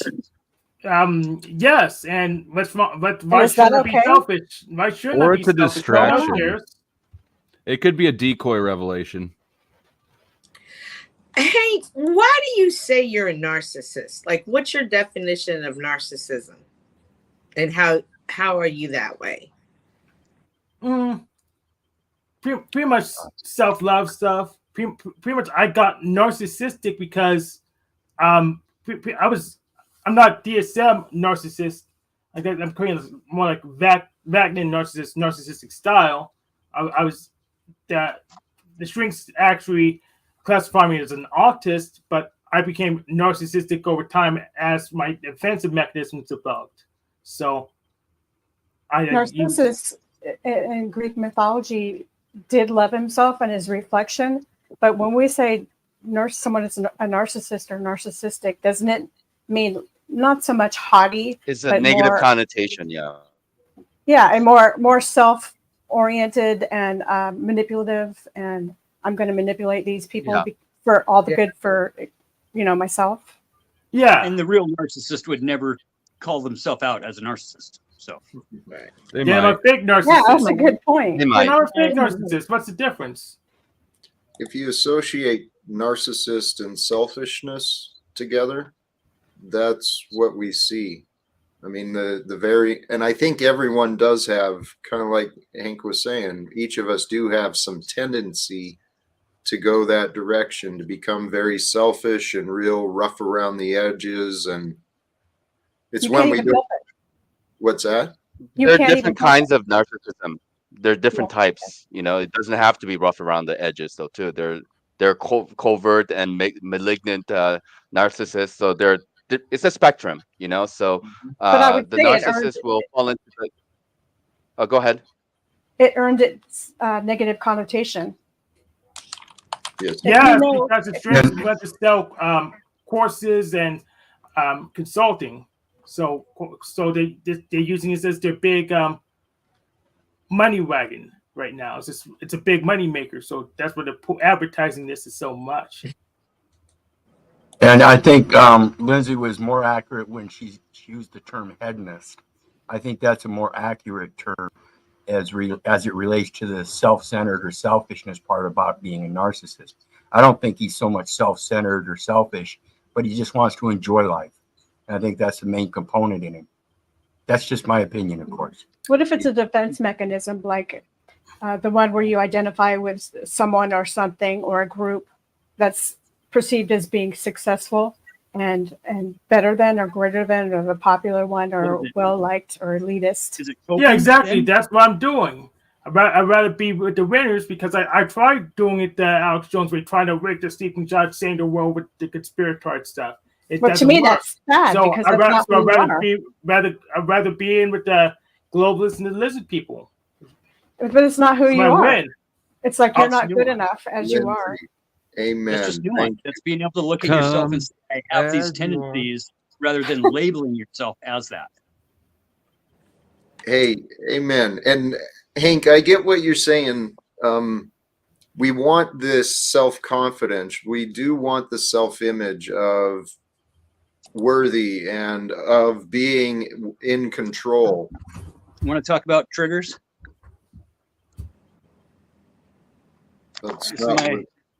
This is my beautiful ex-wife. She's my trigger. I can't stop loving him. I'm sorry. What's she doing in your house? Is she taking your stuff? We're fucking friends, dude. We're really good friends. For the kids, they're roommates still. You just change just unjoin the bank account. They broken. Yeah, no. But it's like sometimes you have to face your first trigger, your most worst fear, to really be able to deal with it. Right. Do you guys need to have an annulment? Teaching the kids, you know. You never know. Holler if know you when guys need an annulment. I got you. We got each other's back, you know. When it comes right down to it, it's the only ones, you know. I don't know. But it's taken 25 years to get to that point too. So. Okay, I've only been divorced for like 12. And I'll be the first to tell you guys straight up, I was a woman hating, absolute raging fucking son of a bitch for quite a few years. Snafu? Like snafu. It took me years and years. And I told myself, and I knew in my core that I hated women, that they were all evil savages that will rip your heart out right in front of you and eat it just to spite you. If you're heterosexual, that's true. If you're gay, then it's going to be the same sex, right? It's whoever you get closest to. If you're polyamorous. And once I could realize that, you know, that was me being bitter and angry about my own ego of being, of not being the man that Disney told me that I should be. Right. To be that prince that constantly fights and fights and fights. And when things were at the point that I did try valiantly. That we both knew, you know, we got married too young. Right. All the dynamics just weren't there anymore. I do the right thing. You know, my Disney upbringing, my programming, everything in my core was that you keep fighting. Tell you what, something, guys. If a woman never says it's over. So do you guys have sex still? Fuck no, dude. We've been married. We were married 7 years. We've been divorced for 22 years now. Never once. Never once. She's got a husband. Her husband's a good friend of mine. Like, oh God. You know, but it's not small town. You know, you and Wizard might have some sort of a similar poly thing going on. Well, you know, it's about what you put into it. You know, it's about you go into this relationship saying, I'm going to come in every single time. It's about what you put into it. Yes, it is. And you're going to get out what you want. You know, at the same time of going back to the, you know, to Snafu's answer. Why do we do what we do? Why do you come on these panels and do what you do? Because I usually get something good out of it. What is the good? What is the good that you get out of any situation? Is it what you want, or is it actually what it's teaching? You're growing. Is it natural or is it forced? Sometimes both. So there's hope for Snafu after all. I can go down. I can get out of here, Jack, if there are other people who wants to get up on the panel. Yeah, me too. I'm just sitting here going, I'm not. You just got here. Doesn't matter, Hank. Let me step down. Jack, you're muted. Sorry. Yeah, Wizard made space for us already, so. Bye, Lindsay. Yeah, no, you're welcome to. You're welcome to stay if you like. Whoops. Yay, Lindsay's back. I don't know what happened. Here, you want to stay or go? I didn't mean to be back. You didn't mean to. Okay, no. That's what I thought. All right. Blessings. Thank you for joining, and you're absolutely welcome. I don't know, Hank. I still don't view you as a narcissistic. I think that you're an honest person. I think, you know, if you have intentions of being selfish, you're going to tell them, hey, I want to be selfish in this moment. And so I don't think a narcissist would. I think, you know, a narcissist has more manipulative behavior. So. Narcissists are defensive. Narcissism is a defense mechanism. And it's a delusion and a defense mechanism, and you don't seem to be delusional or acting defensively. Right. You did mention it came up as a defense mechanism, though. I mean, so that's right. But this is what narcissists can admit that they're narcissists. It happens sometimes, and that's why I mean. What I call ego is probably what might be diagnosed as narcissist. It's the selfish part of our nature, and that selfish part will help create our big walls, not just healthy boundaries, but we'll build these walls, and we can easily lose sight of who we are. We see many characters. It's a pattern of behavior.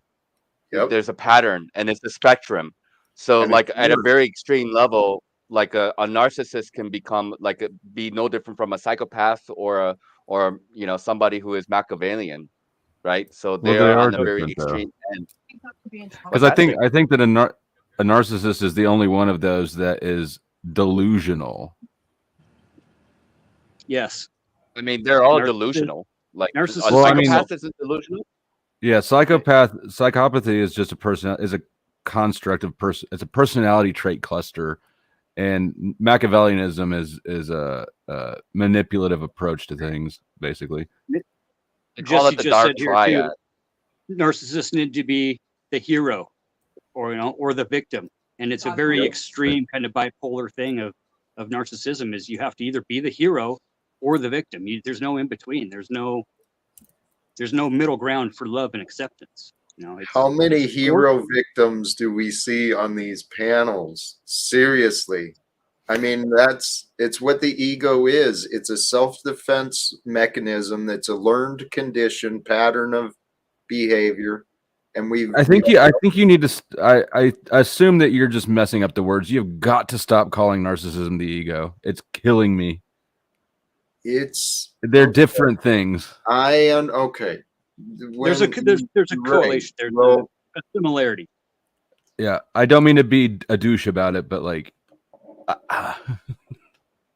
is a self-aware narcissist actually a sociopath? There would be no self-aware narcissist. I don't know what the difference between a sociopath and a psychopath. I mean, I know what I think, but when you say it, I don't know. Wait, I could be wrong. The sociopath knows they're manipulating. They know that they're trying to change compared to just forcing their will, right? Yeah. Well, I mean, here. I'm sorry, go ahead. I get your objection to ego and narcissism, but I'm telling you, there's a lot of similarities in the potential within the ego for the narcissist to rise up. And that's what, Flo, that's what capitalism has done. It's conditioned. I think that this is the problem. You don't understand the distinction between individual specific concepts. Everything just kind of blends into one big conceptual blob of bad to you. No, it's all good. It's all been misunderstood, and it's ready to be realigned, restructured, and brought to order. We're here. That New World agenda, it's got some good points to it, and I'm not on the side of those who are presenting that stuff. But to be fair, like a lot of narcissists, they do have a lot of big ego, but if you look at like a history of narcissism and these type of people, their big ego is quote unquote justified.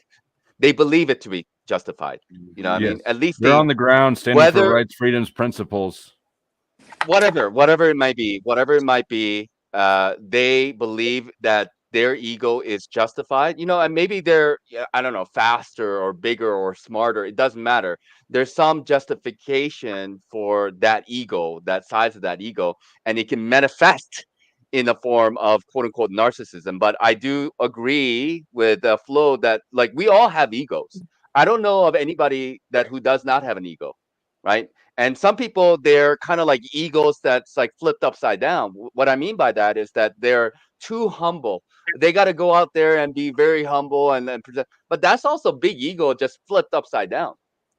Finding the balance of like being like, hey, like, are you actually capable of what you're talking about? Like, oh, like I'm a big fighter. Okay, great, whatever. Let it be. Like, but can you actually go and walk the walk, not just talk the talk? That's when like that balance, equilibrium starts to come in. Well, that's the delusion. I think for me, the delusion is the key part of narcissism as distinct from the others.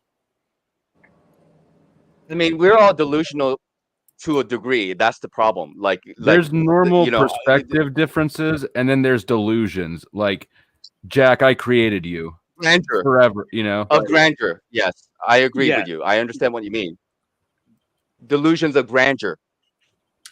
And even the other side too. I mean, we mentioned the pattern of narcissism as hero and victim. So it can also play the victim card very, very well. A lot of drama. And when we look from a point of view of recovery and recognize words like rationalizations, justifications, cop-outs, projecting, and we have those words in our everyday life as recovering people that are in the recovery process, that are going to groups, going to multiple whatever it may be, big groups, small groups, staying hyper focused on our recovery compared to being hyper focused on our blowing shit all over the walls. What? So I think I found a problem. So psychology pretty much has a singularity when you hit self-awareness. So it can't classify people. That's why I prefer using MBTI and Enneagram assistance, because it doesn't have that singularity there. It has other problems, but doesn't have that particular singularity in the system. So in MBTI, I'm INTJ, and Enneagram, I'm type 5. Those things are real helpful to know so that we can understand ourselves and understand how to best interact with others. But one of the best things I've realized is the whole focus and purpose of being is to be present and aware. The spiritual path, allowing ourselves to become enlightened, to be less, to remove the burden we've been carrying. That's what enlightening is, when we release ourselves from the worldly labels, definitions, worries, and concerns, and allow ourselves just to be present. And as we be present in the moment of now with love, love's going to bring us forth to the future. I didn't mean to take the topic completely off, but on these diagnoses and labels, sometimes they can become our restrictions too. And my personality type doesn't do this, so I won't try and experience. We make excuses and limits for ourselves. They become our excuse to act shitty sometimes. Yes.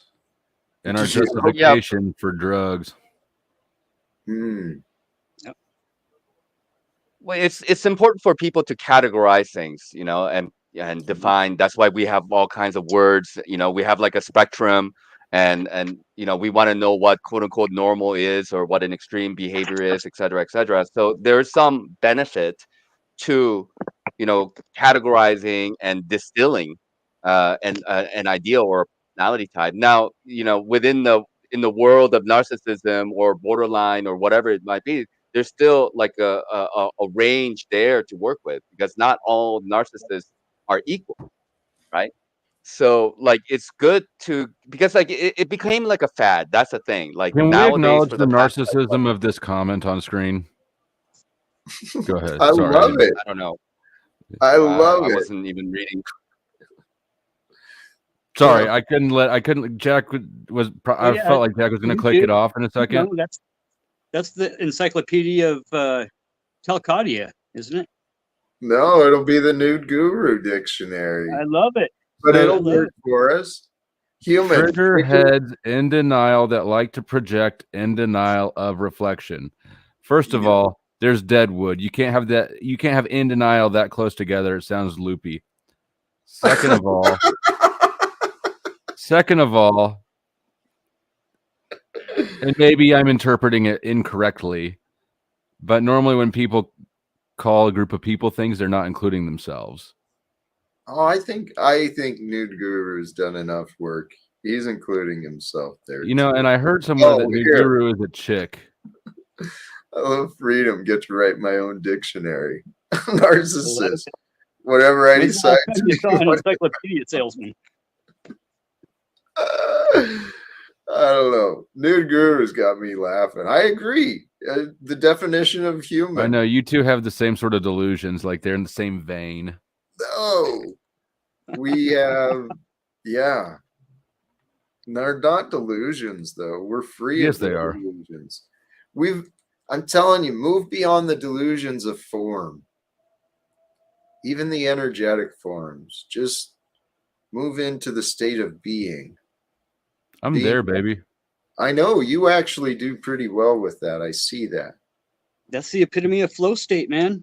We are a river, but we are each a drop in that river, and we don't get to determine where the river goes. Resisting capitalism and start accepting the love of competition that God created in the world for us so we can compete against each other and win. No. No.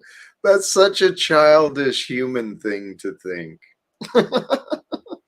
Well, I am just a human, and I'm getting more childish over time. So I know. And so are you. Hey, you can be the river, or you can be the dam. Hey, actually, yes, within us, time flows with us, through us, as us, and we're flowing with time. We can dam ourselves up and create all these blockages in our progression of life when we refuse to accept something from the past, that creating resistance to what we've experienced or what we've known. That's where our pain and trauma is coming from, where those burdens of life are carried. It's when we don't accept, when we reject the past. And that kind of ties into that thing we were playing with yesterday about the partial selective memory is a willful ignorance, and willful ignorance is stupidity. We don't want to be stupid. So we want to accept everything that was, and then accept everyone that is.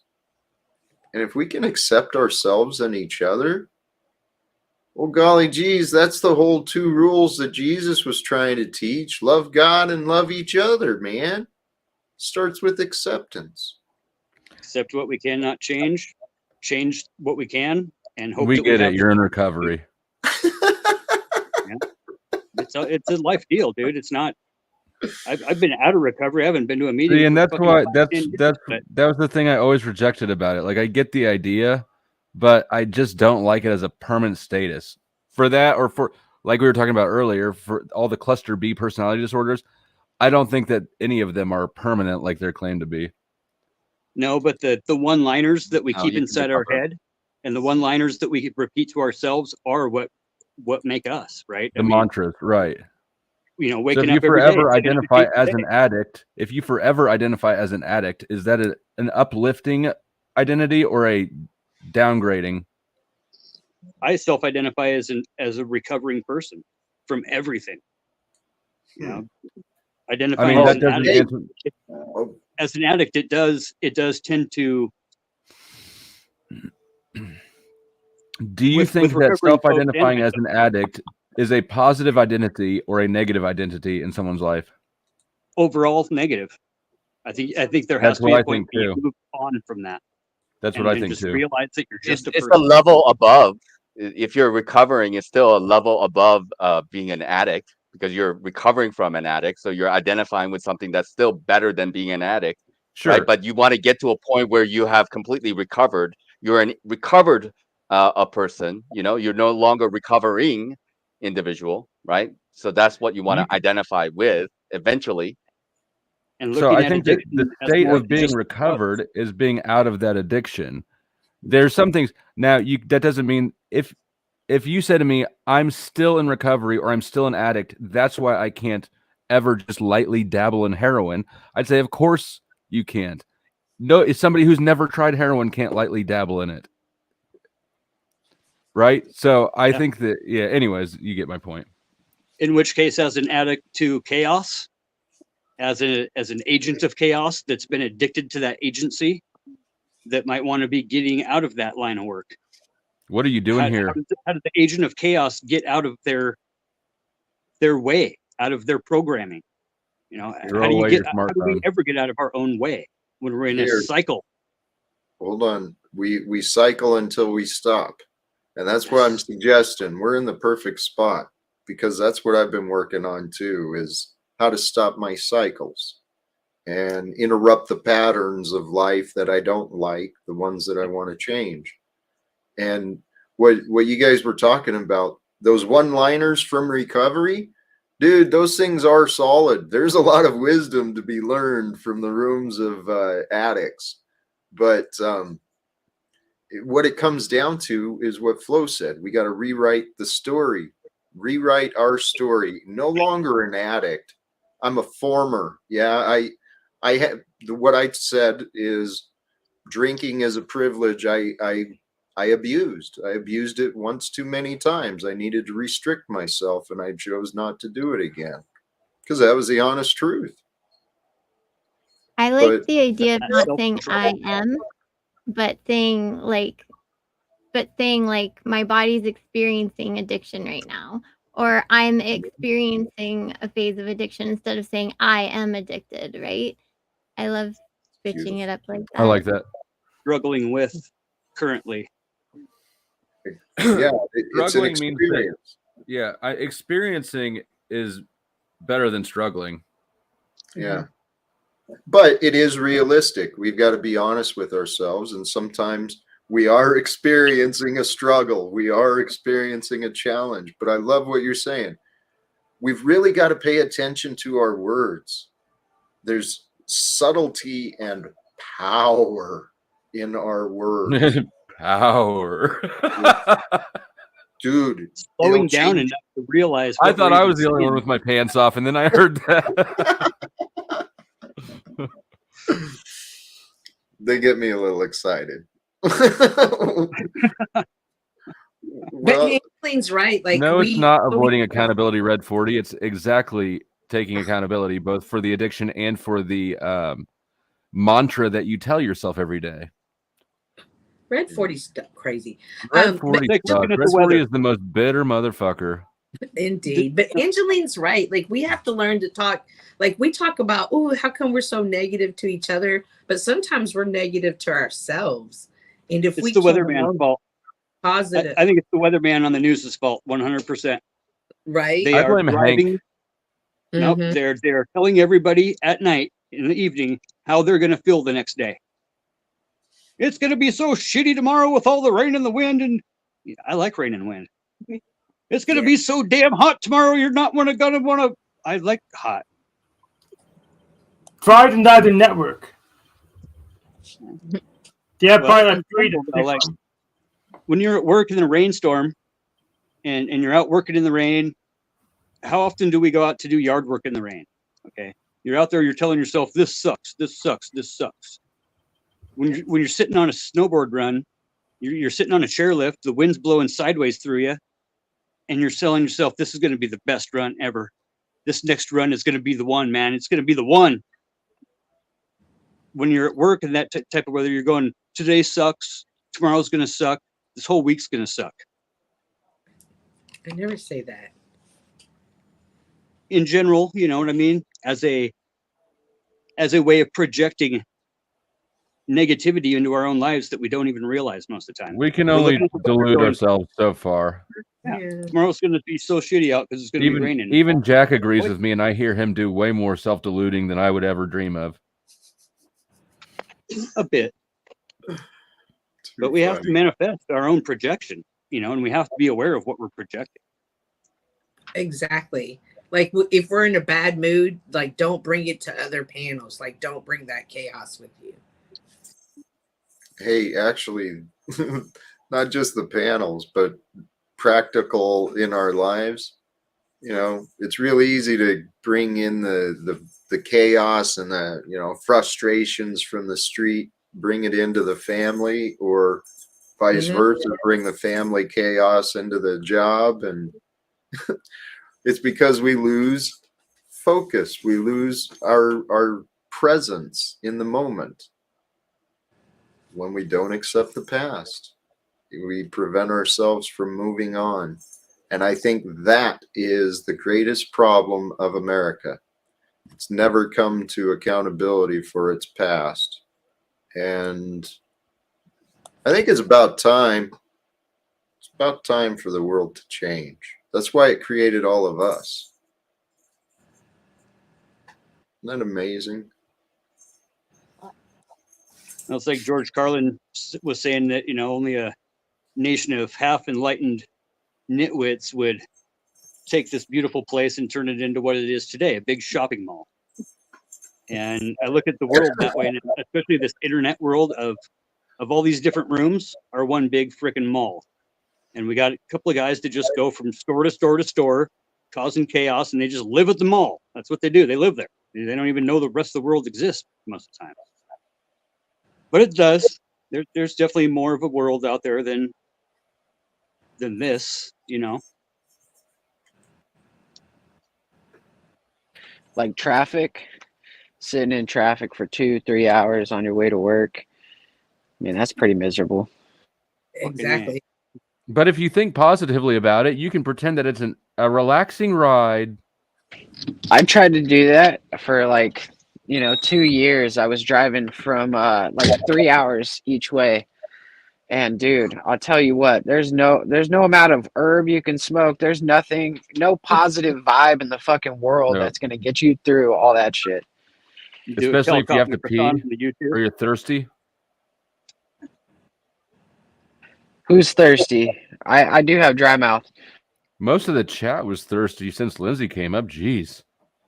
Lindsay looks like a Stevie Nicks. She reminds me of Stevie Nicks. Just really cool. Just like that white-winged dove. Sing a song about why she's singing. All right, I'm taking off. God be with you, all you children of whatever you're children of. Respect and love. Thanks for joining, Flo. Hi, Flo.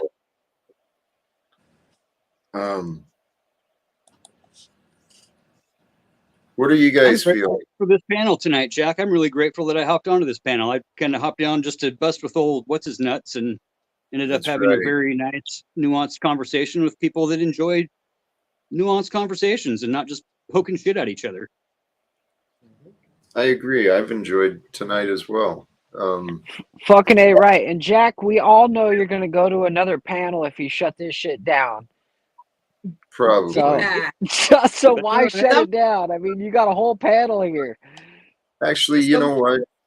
Yeah, I'm actually enjoying it, and thank you. I was considering it's coming up on 3.5 hours, but I think we have had some good conversations. Thankful Thursday. What a great topic, at least gratitude, and in this time of chaos. Being able to share fellowship and time together. And the sign on the store said, Thankful Thursday. What made you think you just get to come in and do your own thing? Like, well, that's what we bring. But we also got some, I think we had some evidence and some great discussions on some patterns of people. And ourselves. Well, people are unique. They're also quite, there's a lot of patterns. Welcome, Nick. Good to see you, brother. Good to see you again. Thought I'd just stop by and say hi. It's a good time. We're actually at just kind of a chill point and a break and ready for whatever topics. Because while I was considering shutting it down, it seems to be flowing pretty smooth. I say let's keep it going for a little bit.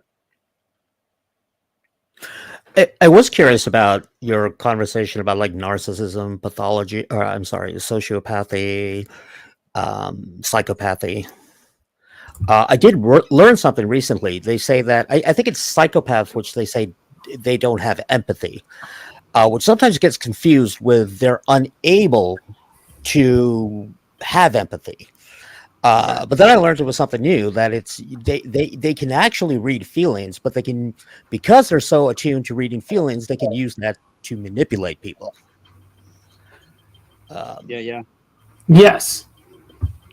They're aware of the manipulation. Yes. It was funny because I was reading this. Actually, I'm not a psychologist. I don't know, but I was reading this paper about, and there's a news article on it too, which sort of breaks it down, like professions which attract sociopaths. And I kind of laughed that my profession is number 6 on the list. I was like, oh, okay. There you go. There you go. It would be number 1 or what? I don't remember who's number 1. If you don't mind waiting, I'll. I think it's surgeons, or was it lawyers? Probably lawyers. There's got to be politicians for sure. I would think. I don't know. I'm sure. Yeah. Politicians would be one of them. Of course, though, they did clarify that things which we call sociopathy, they don't. There's a big difference between something which is malignant or something which is detrimental versus just personality traits, which they don't necessarily have to be used for bad. For example, in order to run a big charity, one would have to be able to get people to donate money, which means they would have to, at some point they have to sell. And selling is a form of manipulation, but they're selling to get money for a good cause. So it's like, I don't know. I don't know if that's a bad thing. Hey, yes, our society is created for this, for some of the more powerful positions and more influential positions. It requires kind of a psychopathic mind to block off some of the empathy. But I was wondering with what you said, because I trust we all have our own ability to intuit and to kind of really understand each other beyond just the mind. So I wonder if some of the patterns of narcissism in some of these really cruel and destructive people are actually empathic. They're empaths who were hurt, so they've got a real good sensitivity and a read on others, but they allow themselves to be blocked off. Yep. That's just a thought, but an interesting idea. Well, yeah, and I mean, the only way to be able to manipulate people is to actually be very, very empathic. It's because a lot of selling has to be done sort of on the fly. Like, for example, let's use a simple example: a car salesman. There's this thing you're not supposed to tell a car salesman that you like this, you like that, but they get good. They get good at it. They can pick it up on it. And I've even seen them where they can tell that maybe go to show a car, you're the sensible one. Maybe your partner is more about emotion, and they can pick up on that kind of stuff. Is this a bad thing? I don't know. They got to eat too. They got to feed their family.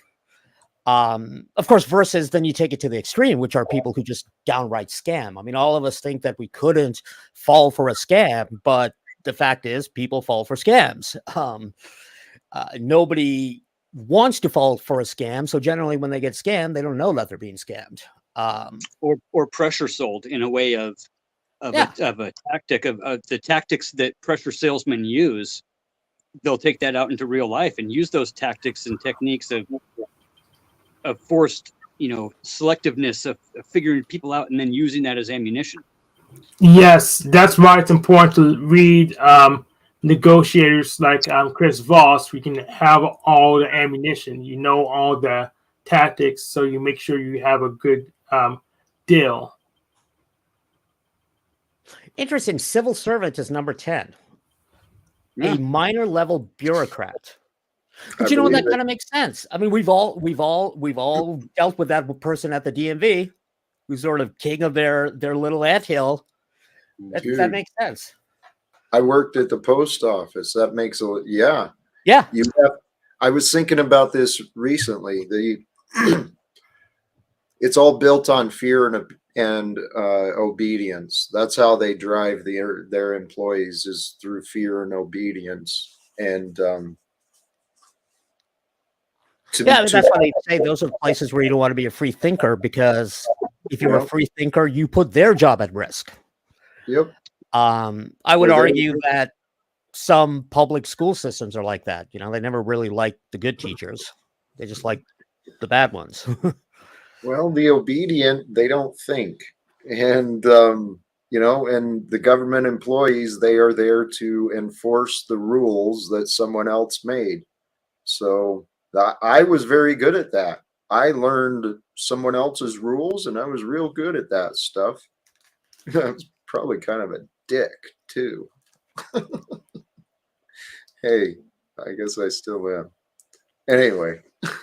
And, you know, we all fall victim to it. I think the important thing, like, for example, what Hank said, like, I don't believe you're a narcissist, but I think the important thing to do is to be able to reevaluate. I have absolutely done mean things to people, which later on I regretted, not because I felt bad about it, but I mean, I felt bad about it because I knew it was wrong. Or even reevaluating, you know, certain political positions. I mean, in some ways, I mean, absolute rigidity is a form of narcissism. So, like, for example, I know I exhibit narcissistic traits. One of my parents is your textbook DSM narcissist. And being a narcissist doesn't actually mean that, oh, I think I'm the greatest. It's a lot more complicated than that. Which is why I think you mentioned that there's a big difference between narcissism and what we call the ego. Like Destroyer here is really getting butthurt because I don't know why. I think he thinks I'm a sociopathic narcissist. Or she. I don't know who you are. I really don't know who you are, dude. I'm just going to block you in the chat. I didn't see which one is after you. Destroyer. I don't know. It seems to have a... Destroyer is... I was been informed that is a female. Okay, yeah, I don't know. I've heard that. And it presents as an interesting character with me as well.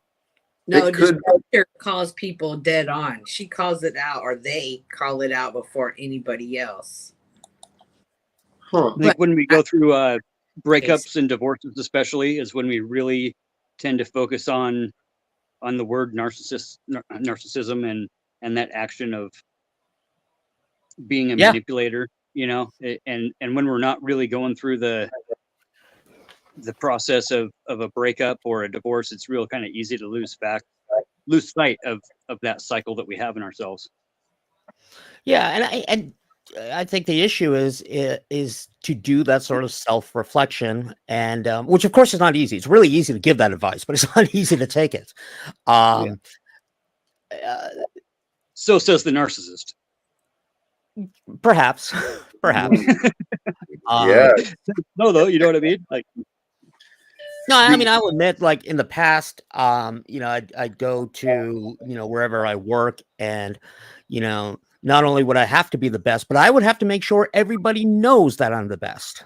And there would be times where I would make a mistake. I mean, not specifically in work, but something which perhaps I did wrong. I would find well, you made me do that, or it's your fault that I got angry about that. You know, stuff like that. And of course, we're just products of our parents. You know, part of growing up is at some point you need to let that go. Unfortunately, many of us don't ever get to that point, but and again, I'm not claiming that I've gotten to that point. I'm just saying what I try to do. Mm-hmm. Yeah.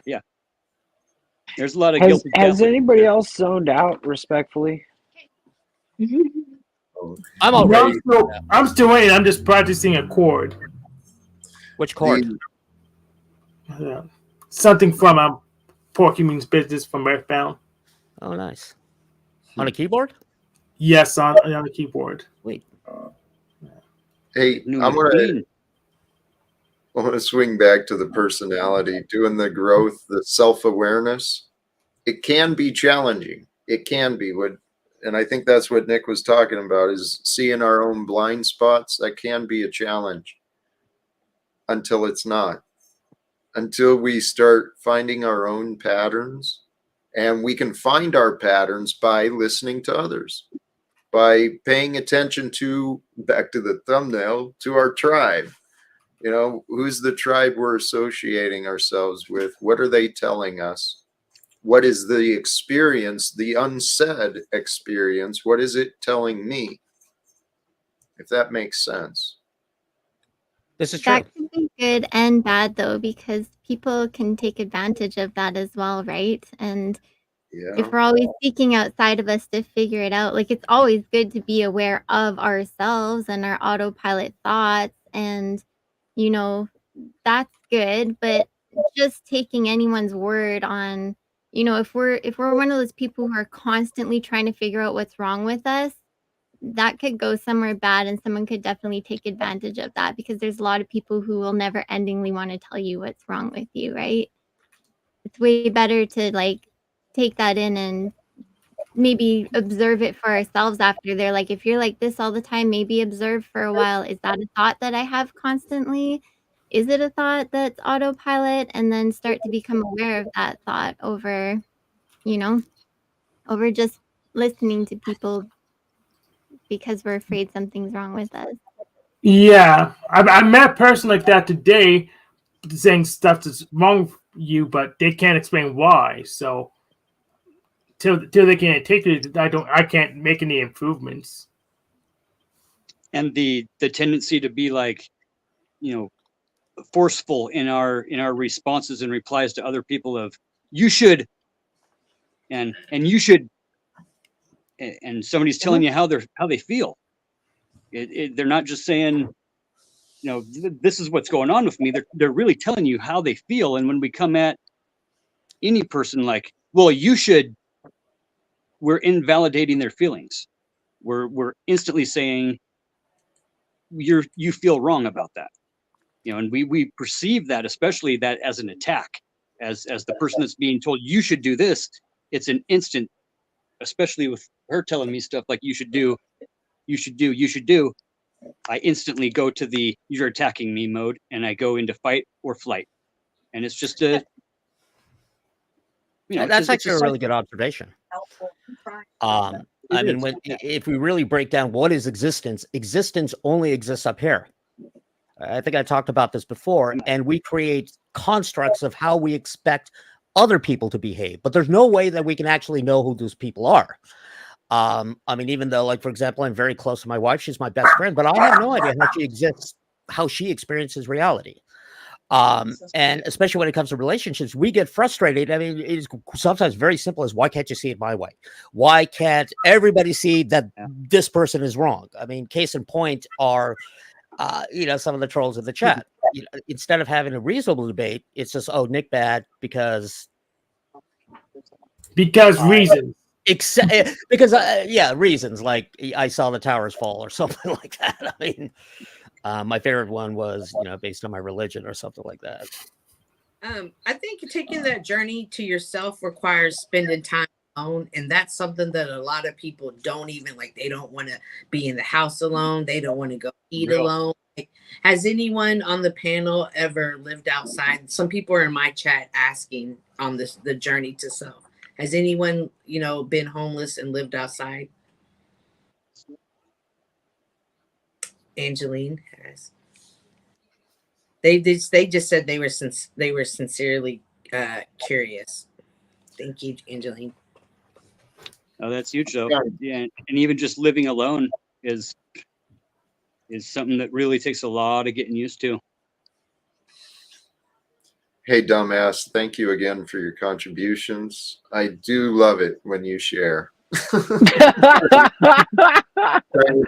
was like, wait a second. I was like, Jack is taking us down a dark hole, and then I looked at the super chat. Thank you for your donation, sir. If you'd like to keep the Mr. Talcott inspired and rolling, just hit that super chat, hit that like button, subscribe, share, do all the YouTube stuff, and yeah, just if you don't like it, well, you know where the door is. Peace. Don't let the good Lord hit you with a good door split you. It is interesting, Nick. I've noticed some of the comments. You've got some haters that are around. It's interesting. Oh, well, I'm actually kind of proud of them. It's the irony here. It's yet another example of, and I find that the people who say that they go against the system give me the most hate. And they are the system. Is ironic because you're all saying the same thing, and since I am not behaving the way you all want me to behave, I'm bad. Yeah, of course, man. Aren't you a broker, though? That kind of sounds like a very low-level bureaucrat at the DMV. Hey, you're a Glober, right? What? You're down with the globe Earth, like the ball Earth. Yeah, I'm a baller and a globalist. Yes. Okay, there's nothing wrong with that. I'm just asking. No, I do not believe that the Earth is a ball. I can't play any sports ball with it. I think a great part of this journey is. I think you're asking me, do I people. know that the Earth's a sphere? Yes, I do. I'm a scientist. I don't want to debate that today. It's irrelevant. Oh, I'm not asking you to debate it. I was just throwing it out there because everybody's got their perspective. I'm kind of in the middle. I will say this, though. With many of the flat Earth people, once again, all they're doing is parroting what other people say. Like, none of them have actually done any experiments. Now, the few people who I have seen do experiments, which I 100% support, only come to the conclusion that, oh, okay, maybe that is true. What were you saying, Angeline? Yes, please. You were going to say something. Going back to, I was just saying that I think a great part of this journey is learning about other people, that we get to learn about other people. I think the hardest people to deal with are the ones who are like, you know, you just have to accept me and I don't need to learn about anybody else. And I think that's when you start getting to a hard place with some people. But that's part of the journey, is that we're all different reflections, right? We're all different expressions. And so we get to like learn, we all do see the world differently. So we get to figure out, how does this person experience the world? How does this person experience me? What is going through their head that I have no idea about, right? That's part of the fun. That's part of the journey. Oh, that's a very good point. I will 100% admit that when it came to flat earthers, I just labeled them as either fake, just doing it for attention, or there's something wrong up here, because I found it very hard for adults to just deny stuff which we've known since for a very, very long time. That being said, that's why I've tried to connect with some of them. Unfortunately, though, I would argue that many of them react the same way as many of us scientists react. That, for example, I am labeling them as brainwashed. They say that I'm brainwashed. Now, of course, my argument to that is I've got experiments, but then they say they have experiments. So it's like it's a circular thing. But I'm fascinated, you know. And Were so you arguing with Slave Dave the other night, Nick? Is that who I saw you? Sorry, because I thought I saw you somewhere. Okay, that's where I saw him. No, I got baited into that. So I used to go on Dave's channel. Okay, 100% disclosure. Here's me being a narcissist. I don't go on Dave's channel to debate him. I go on Dave's channel to annoy him. And every single time he takes the debate. He takes the debate. Every single time. I knew it. I knew you were trolling his ass. Yeah. And I stopped doing that for a while just because I got tired of it. And then I was on totally unrelated channel talking about music. And then somebody said, hey, why don't you go on Dave's anymore? And I was like, okay, let me go check it out. So he got his once in a few months troll, but. So with the truth of people, I just tell them I don't care about the truth. I care about the narrative and the facts. That's why I approach them, so I don't have to get wrapped in it in a bullshit way. So I just tell them I don't care about the truth. I care about the narrative. I care about the connections. And I thought that truth is the facts. Truth is perception. Everybody has their own truth. Everybody has their own truth. There's nobody that can tell you that what they don't believe in their core, in their soul, isn't true. Yeah, so I believe whoever can tell me the nicest story to make everything fit together. So if there's a whole bunch you don't know, and there's not really good reason why you can't know it, then I don't accept your story. Well, this is, in the greater picture, this is an amazing time we are living in. You know, in the time of Noah, there was a flood of water. We're dealing with a flood of information. And in that flood of information, there's a lot of lies and there's a lot of truth to be found. And what we find on these panels is people demonstrating their patterns that they've learned. And you give a little knowledge to the human ego and it feels pretty strong. And then we get all these arrogant people telling everyone else that they're wrong. And we're here to learn from each other. This is an amazing opportunity. I keep getting amazed at the different experiences and educations that keep gathering here. It's pretty cool. If we can figure out how to use it, go ahead. Well, we're always like using that it right now. analogy of We're having the this flood. conversation. The Noah flood is always a good way to look at just pre-planning and how to, how to look at a flood of something coming your way and say, look, I've got these resources. I need to take the best of these parts and pieces of everything that is all, and I need to know what to carry forward. Everything right now is zero. Everything you have is gone and lost. What are you going to take with you? What are the little things you're going to grab in your soul that you're going to carry on with?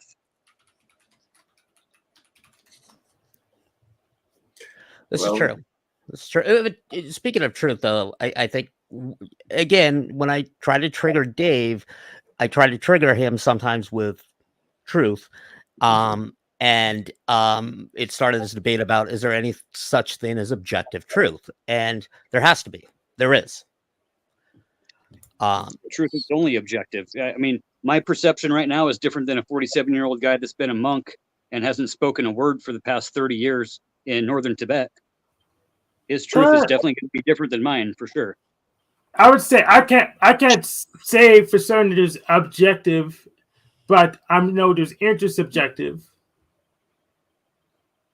and subjective. Well, let me ask you this, Hank. You're working on a chord, right? Yes. So let's just keep it simple. Let's talk about a very simple chord: C, E, and G. Right? Mm-hmm. It sounds good, right? Yes.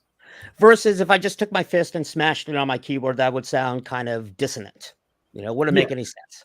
Mm-hmm. Now, the reason why that sounds good, there's a mathematical reason for it, which can be objectified. In fact, that's how we make chords.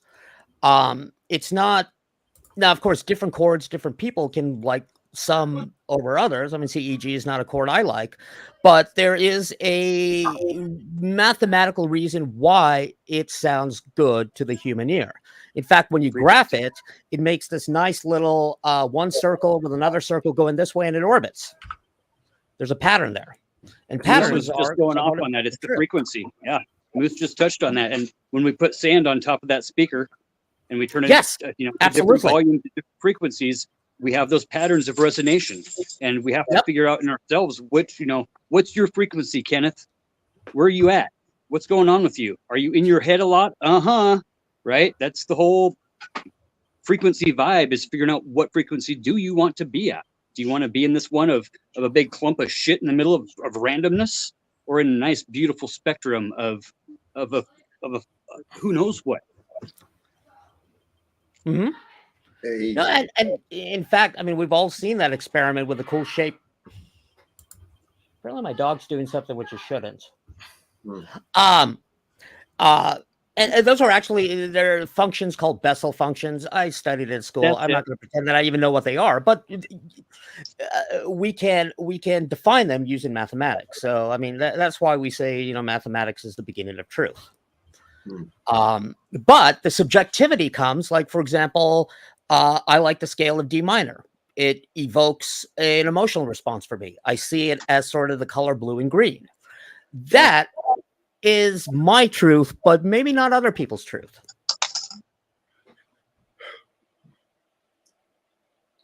Cobain played everything half steps down. There's many perceptions on truth and many explanations. And it does come down to our experience. What is it we know from within? And the thing is if we're not honest, we can live a very convincing lie. We can tell ourselves, I'm happy, this is good enough, this is whatever, that we're not good enough. We can live a lie. And whatever the objective truth is, it's irrelevant to the one experiencing the lie. I hope that makes sense. But this is why I'm so focused on Brothers and sisters, we were born into a world of lies, and lies do not serve us. And if we stop, what transformed my own inner state of being, how I found more peace and comfort in the moment, is when I stopped lying. Because when we really get honest with ourselves, a lot of the worries and fears we carry, they're not ours. It's not our problem. It's not our worry. It's not our fear. It's something someone else told us to believe. We got to be honest. It's the shit that we've piled onto our shoulders. Fear is a big motivator for a lot of things. Oh, yeah. It is. It has been. Fear is the inversion of love. And here, in the spiritual sense, I believe our Creator is the force of love. We're in this lower density where everything is kind of inverted, but we still get to figure it out. And luckily, we're living at a time where there's a lot of people figuring out a lot of different things. And what really we've got to figure out. Are we so sadistic, Jack, that when we know that there's a weight on our shoulder, that we don't just recognize it and let it go? Are we so sadistic that we keep that weight on our shoulder and identify as the weight? That's what we've been taught to do. We've been taught, as a man, you got to carry these burdens. You know, you commit a crime, you make a mistake when you're young, or you get hurt when you're young. The world teaches never forget. Oh yeah, let me offer sympathy. It's been 60 years. Let me still pity you like a little damaged child. But we're here to grow and to be strong and beautiful and wise. Mm-hmm. The best way to learn wisdom is through experience and making mistakes, right? And spreading that love of what we learned and telling each other that, you know, not only are you okay, but I'm okay with telling you that you're okay. And I know you're okay with accepting that as nothing more than just a little love offering, just a little tidbit of nothingness, just to, you know, just for the sake of love only. Well, of course, it's easy to say that, but all of us fail at it. Like, 100%. I mean, for example, like, you know, some of my friends in the chat, they clearly hate me.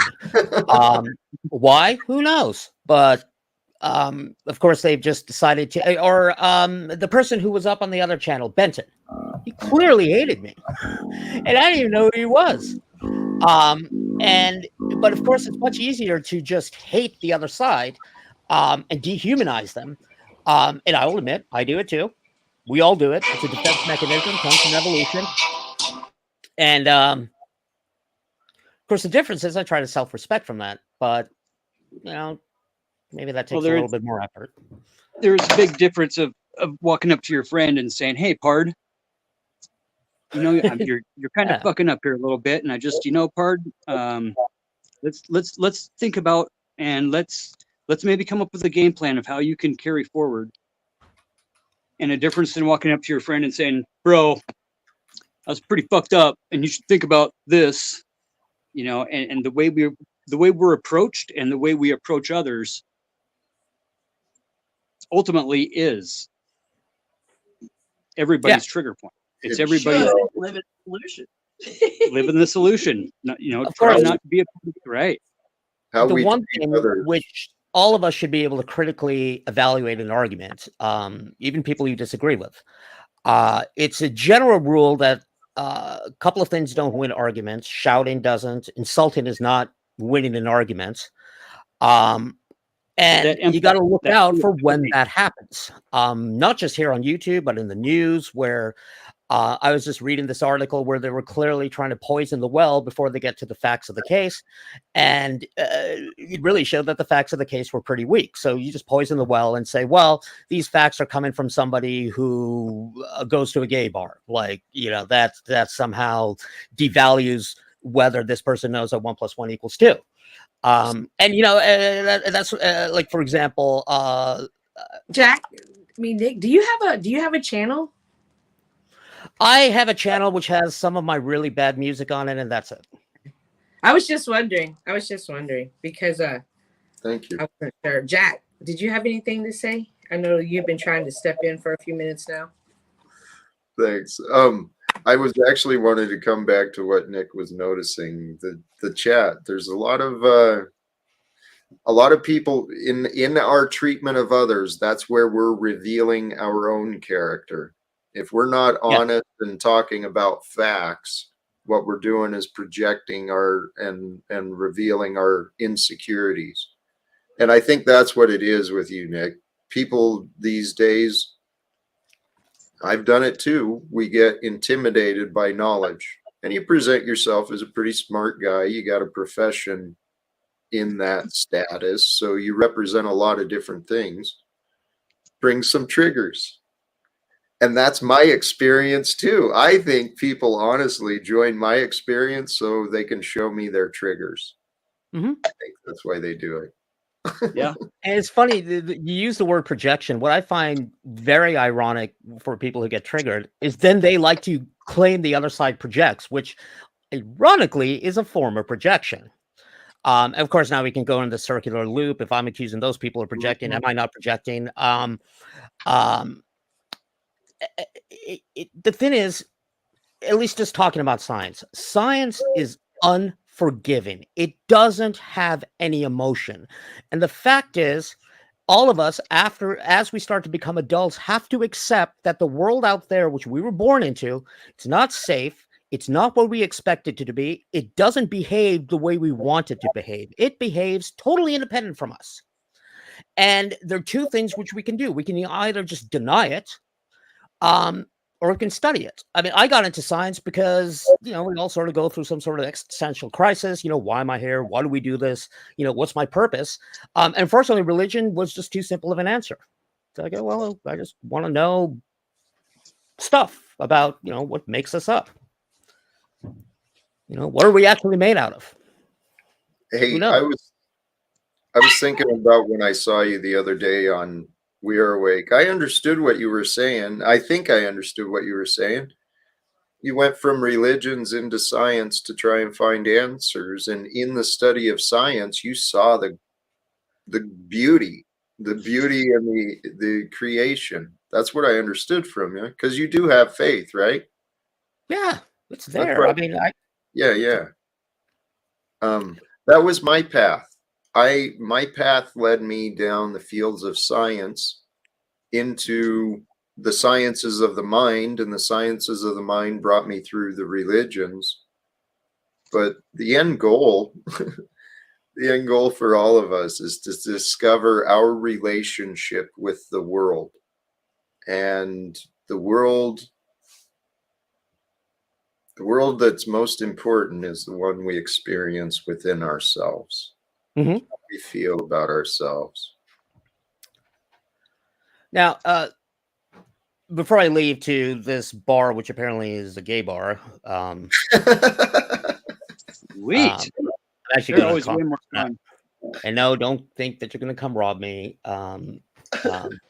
Oh no, I wouldn't rob you. I would have guessed that's exactly where you'd be tonight. They're staying here, but there's so many things in the chat which are just such demonstrably wrong. I can only focus on one of them, so I'll focus on this one, which was science is only believing what you're told and not to question it. Which the irony is, that's what I thought religion was telling me.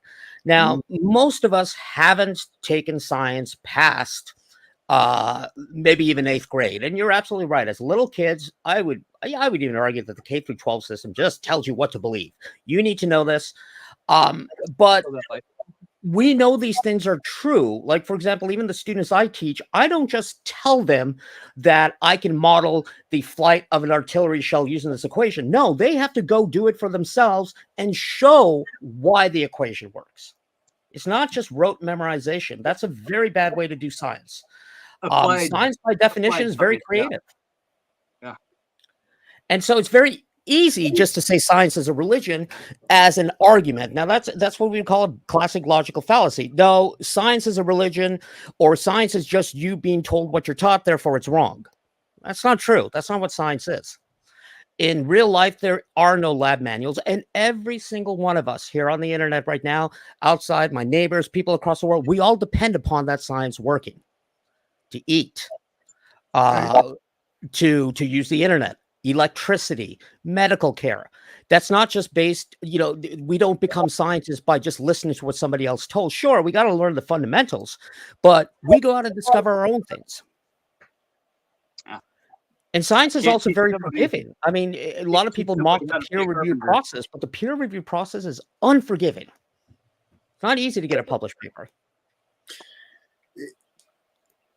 I've heard that, but I've also heard there's a lot of bureaucracy and corruption in that process too. That is absolutely true too. And there is this case right now. In fact, the professors are suing back. They wanted to see if they could get a paper published in some feminist journal to show that dog parks are cesspools of misogyny. And you know what? It went through the peer review process, and they fracking published it. No, you're absolutely right. The journals themselves, the private company, I totally agree with you. I totally agree with you. In my field, since it's what you call a hard science, it's either right or it's wrong, a little bit more difficult, but you're absolutely right. I'm not going to disagree with that statement. This is where the future I see, we're going to change it. I think America and the world is ready. We are poised for some incredible changes. Including is ready, including how science has been perhaps limited, perhaps manipulated, whatever it is. But it's time for the real creative and the real powerful human spirit. I think it's time for us all to come together, to start uniting. And I would argue that science, just like any other field, has people who manipulate it, people who lie, people who cheat. Religion has that. Doctors have it. Bus drivers, policemen. It exists in every industry. To say that the people who said, "Oh, look, I created cold fusion," it's like, no, you didn't. No, you didn't. But a lot of people believed it. Does that mean we should just stop believing in science? Well, quite frankly, I mean, I enjoy living in a post-Renaissance world. I mean, I enjoy being able to live for a much longer time, hopefully, than, we used to before we knew science. Of course, science comes with its problems. I mean, look at the kind of weapons we have. I mean, we know enough science that we can end ourselves. I mean, let's think about that.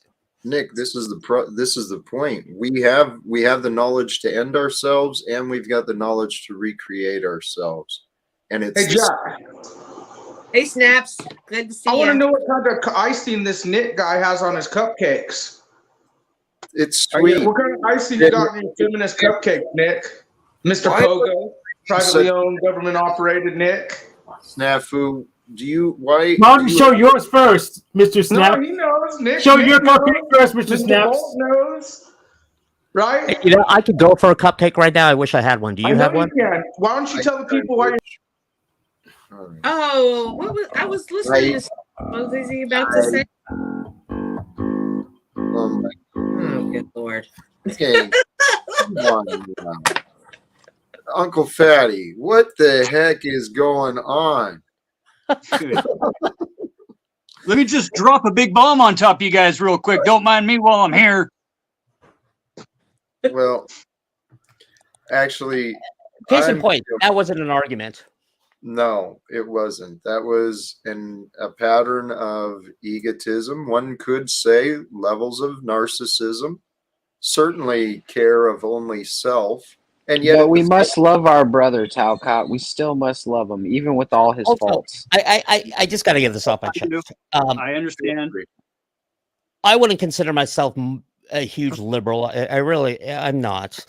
But I think after the year 1995, oh, good Lord, calling somebody gay, is that an insult still? Negative. No, not really. We used to say in elementary school to each other, oh, you're this, you're that. I didn't think that was an insult anymore. Yeah, right. It's really not.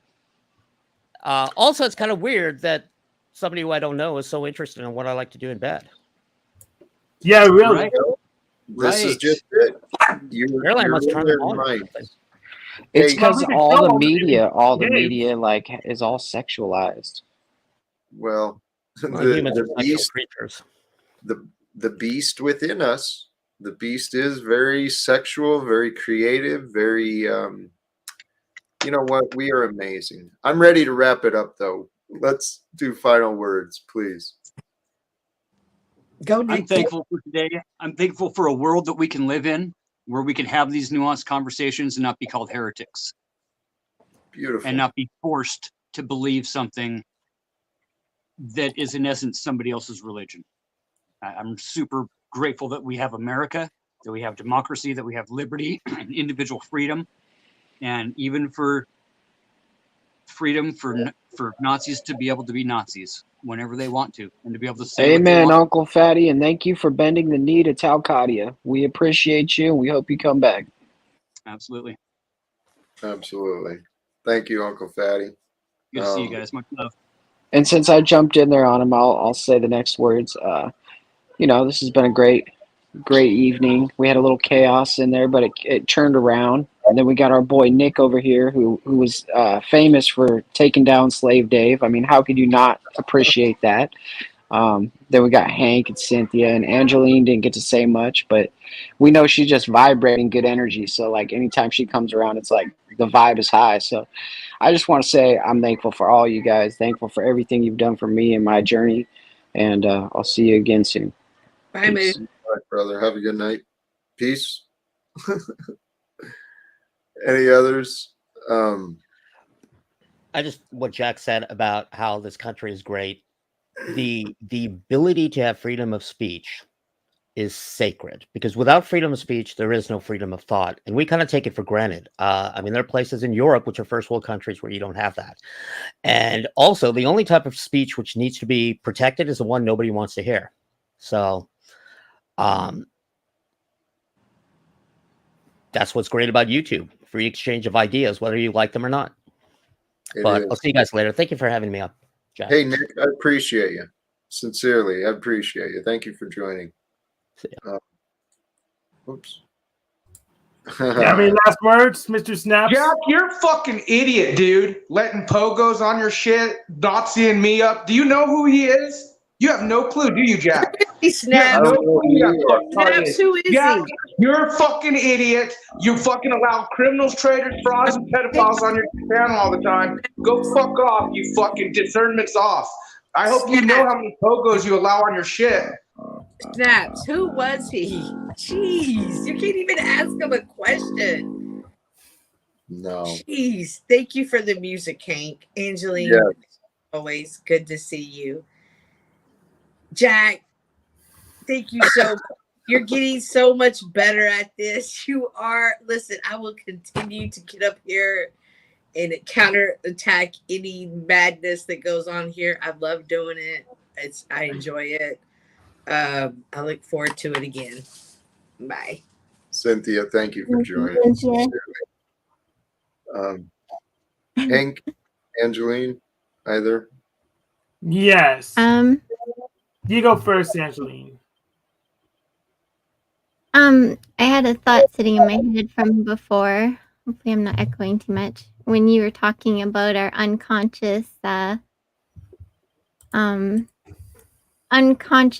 harmful patterns and beliefs that we hold on to. And I think if you dig down deep, we have unconscious fears that keep us in these patterns. So really taking the time to dig deep into those unconscious fears over just autopilotly living in them is a hard thing to do, because if the reason they're so deep, the reason they're no longer in our forefront is because they're so big. So, a lot of our world has a lot of work to do before we're going to get free from going along with a lot of these agendas right now. And really going inside of ourselves and our fear of ourselves, our fear of our higher creator, our fear of our own bodies in the world and what we can and cannot handle, like address those deeper fears, and we'll move a lot more freely. I'm thankful for being able to build up my strength and come up here, and I'm really thankful for my kids today, and they always make me laugh. So, anyways, love you guys. Have a good night. Respect. Thank you, sister. Appreciate you bringing you the light you bring.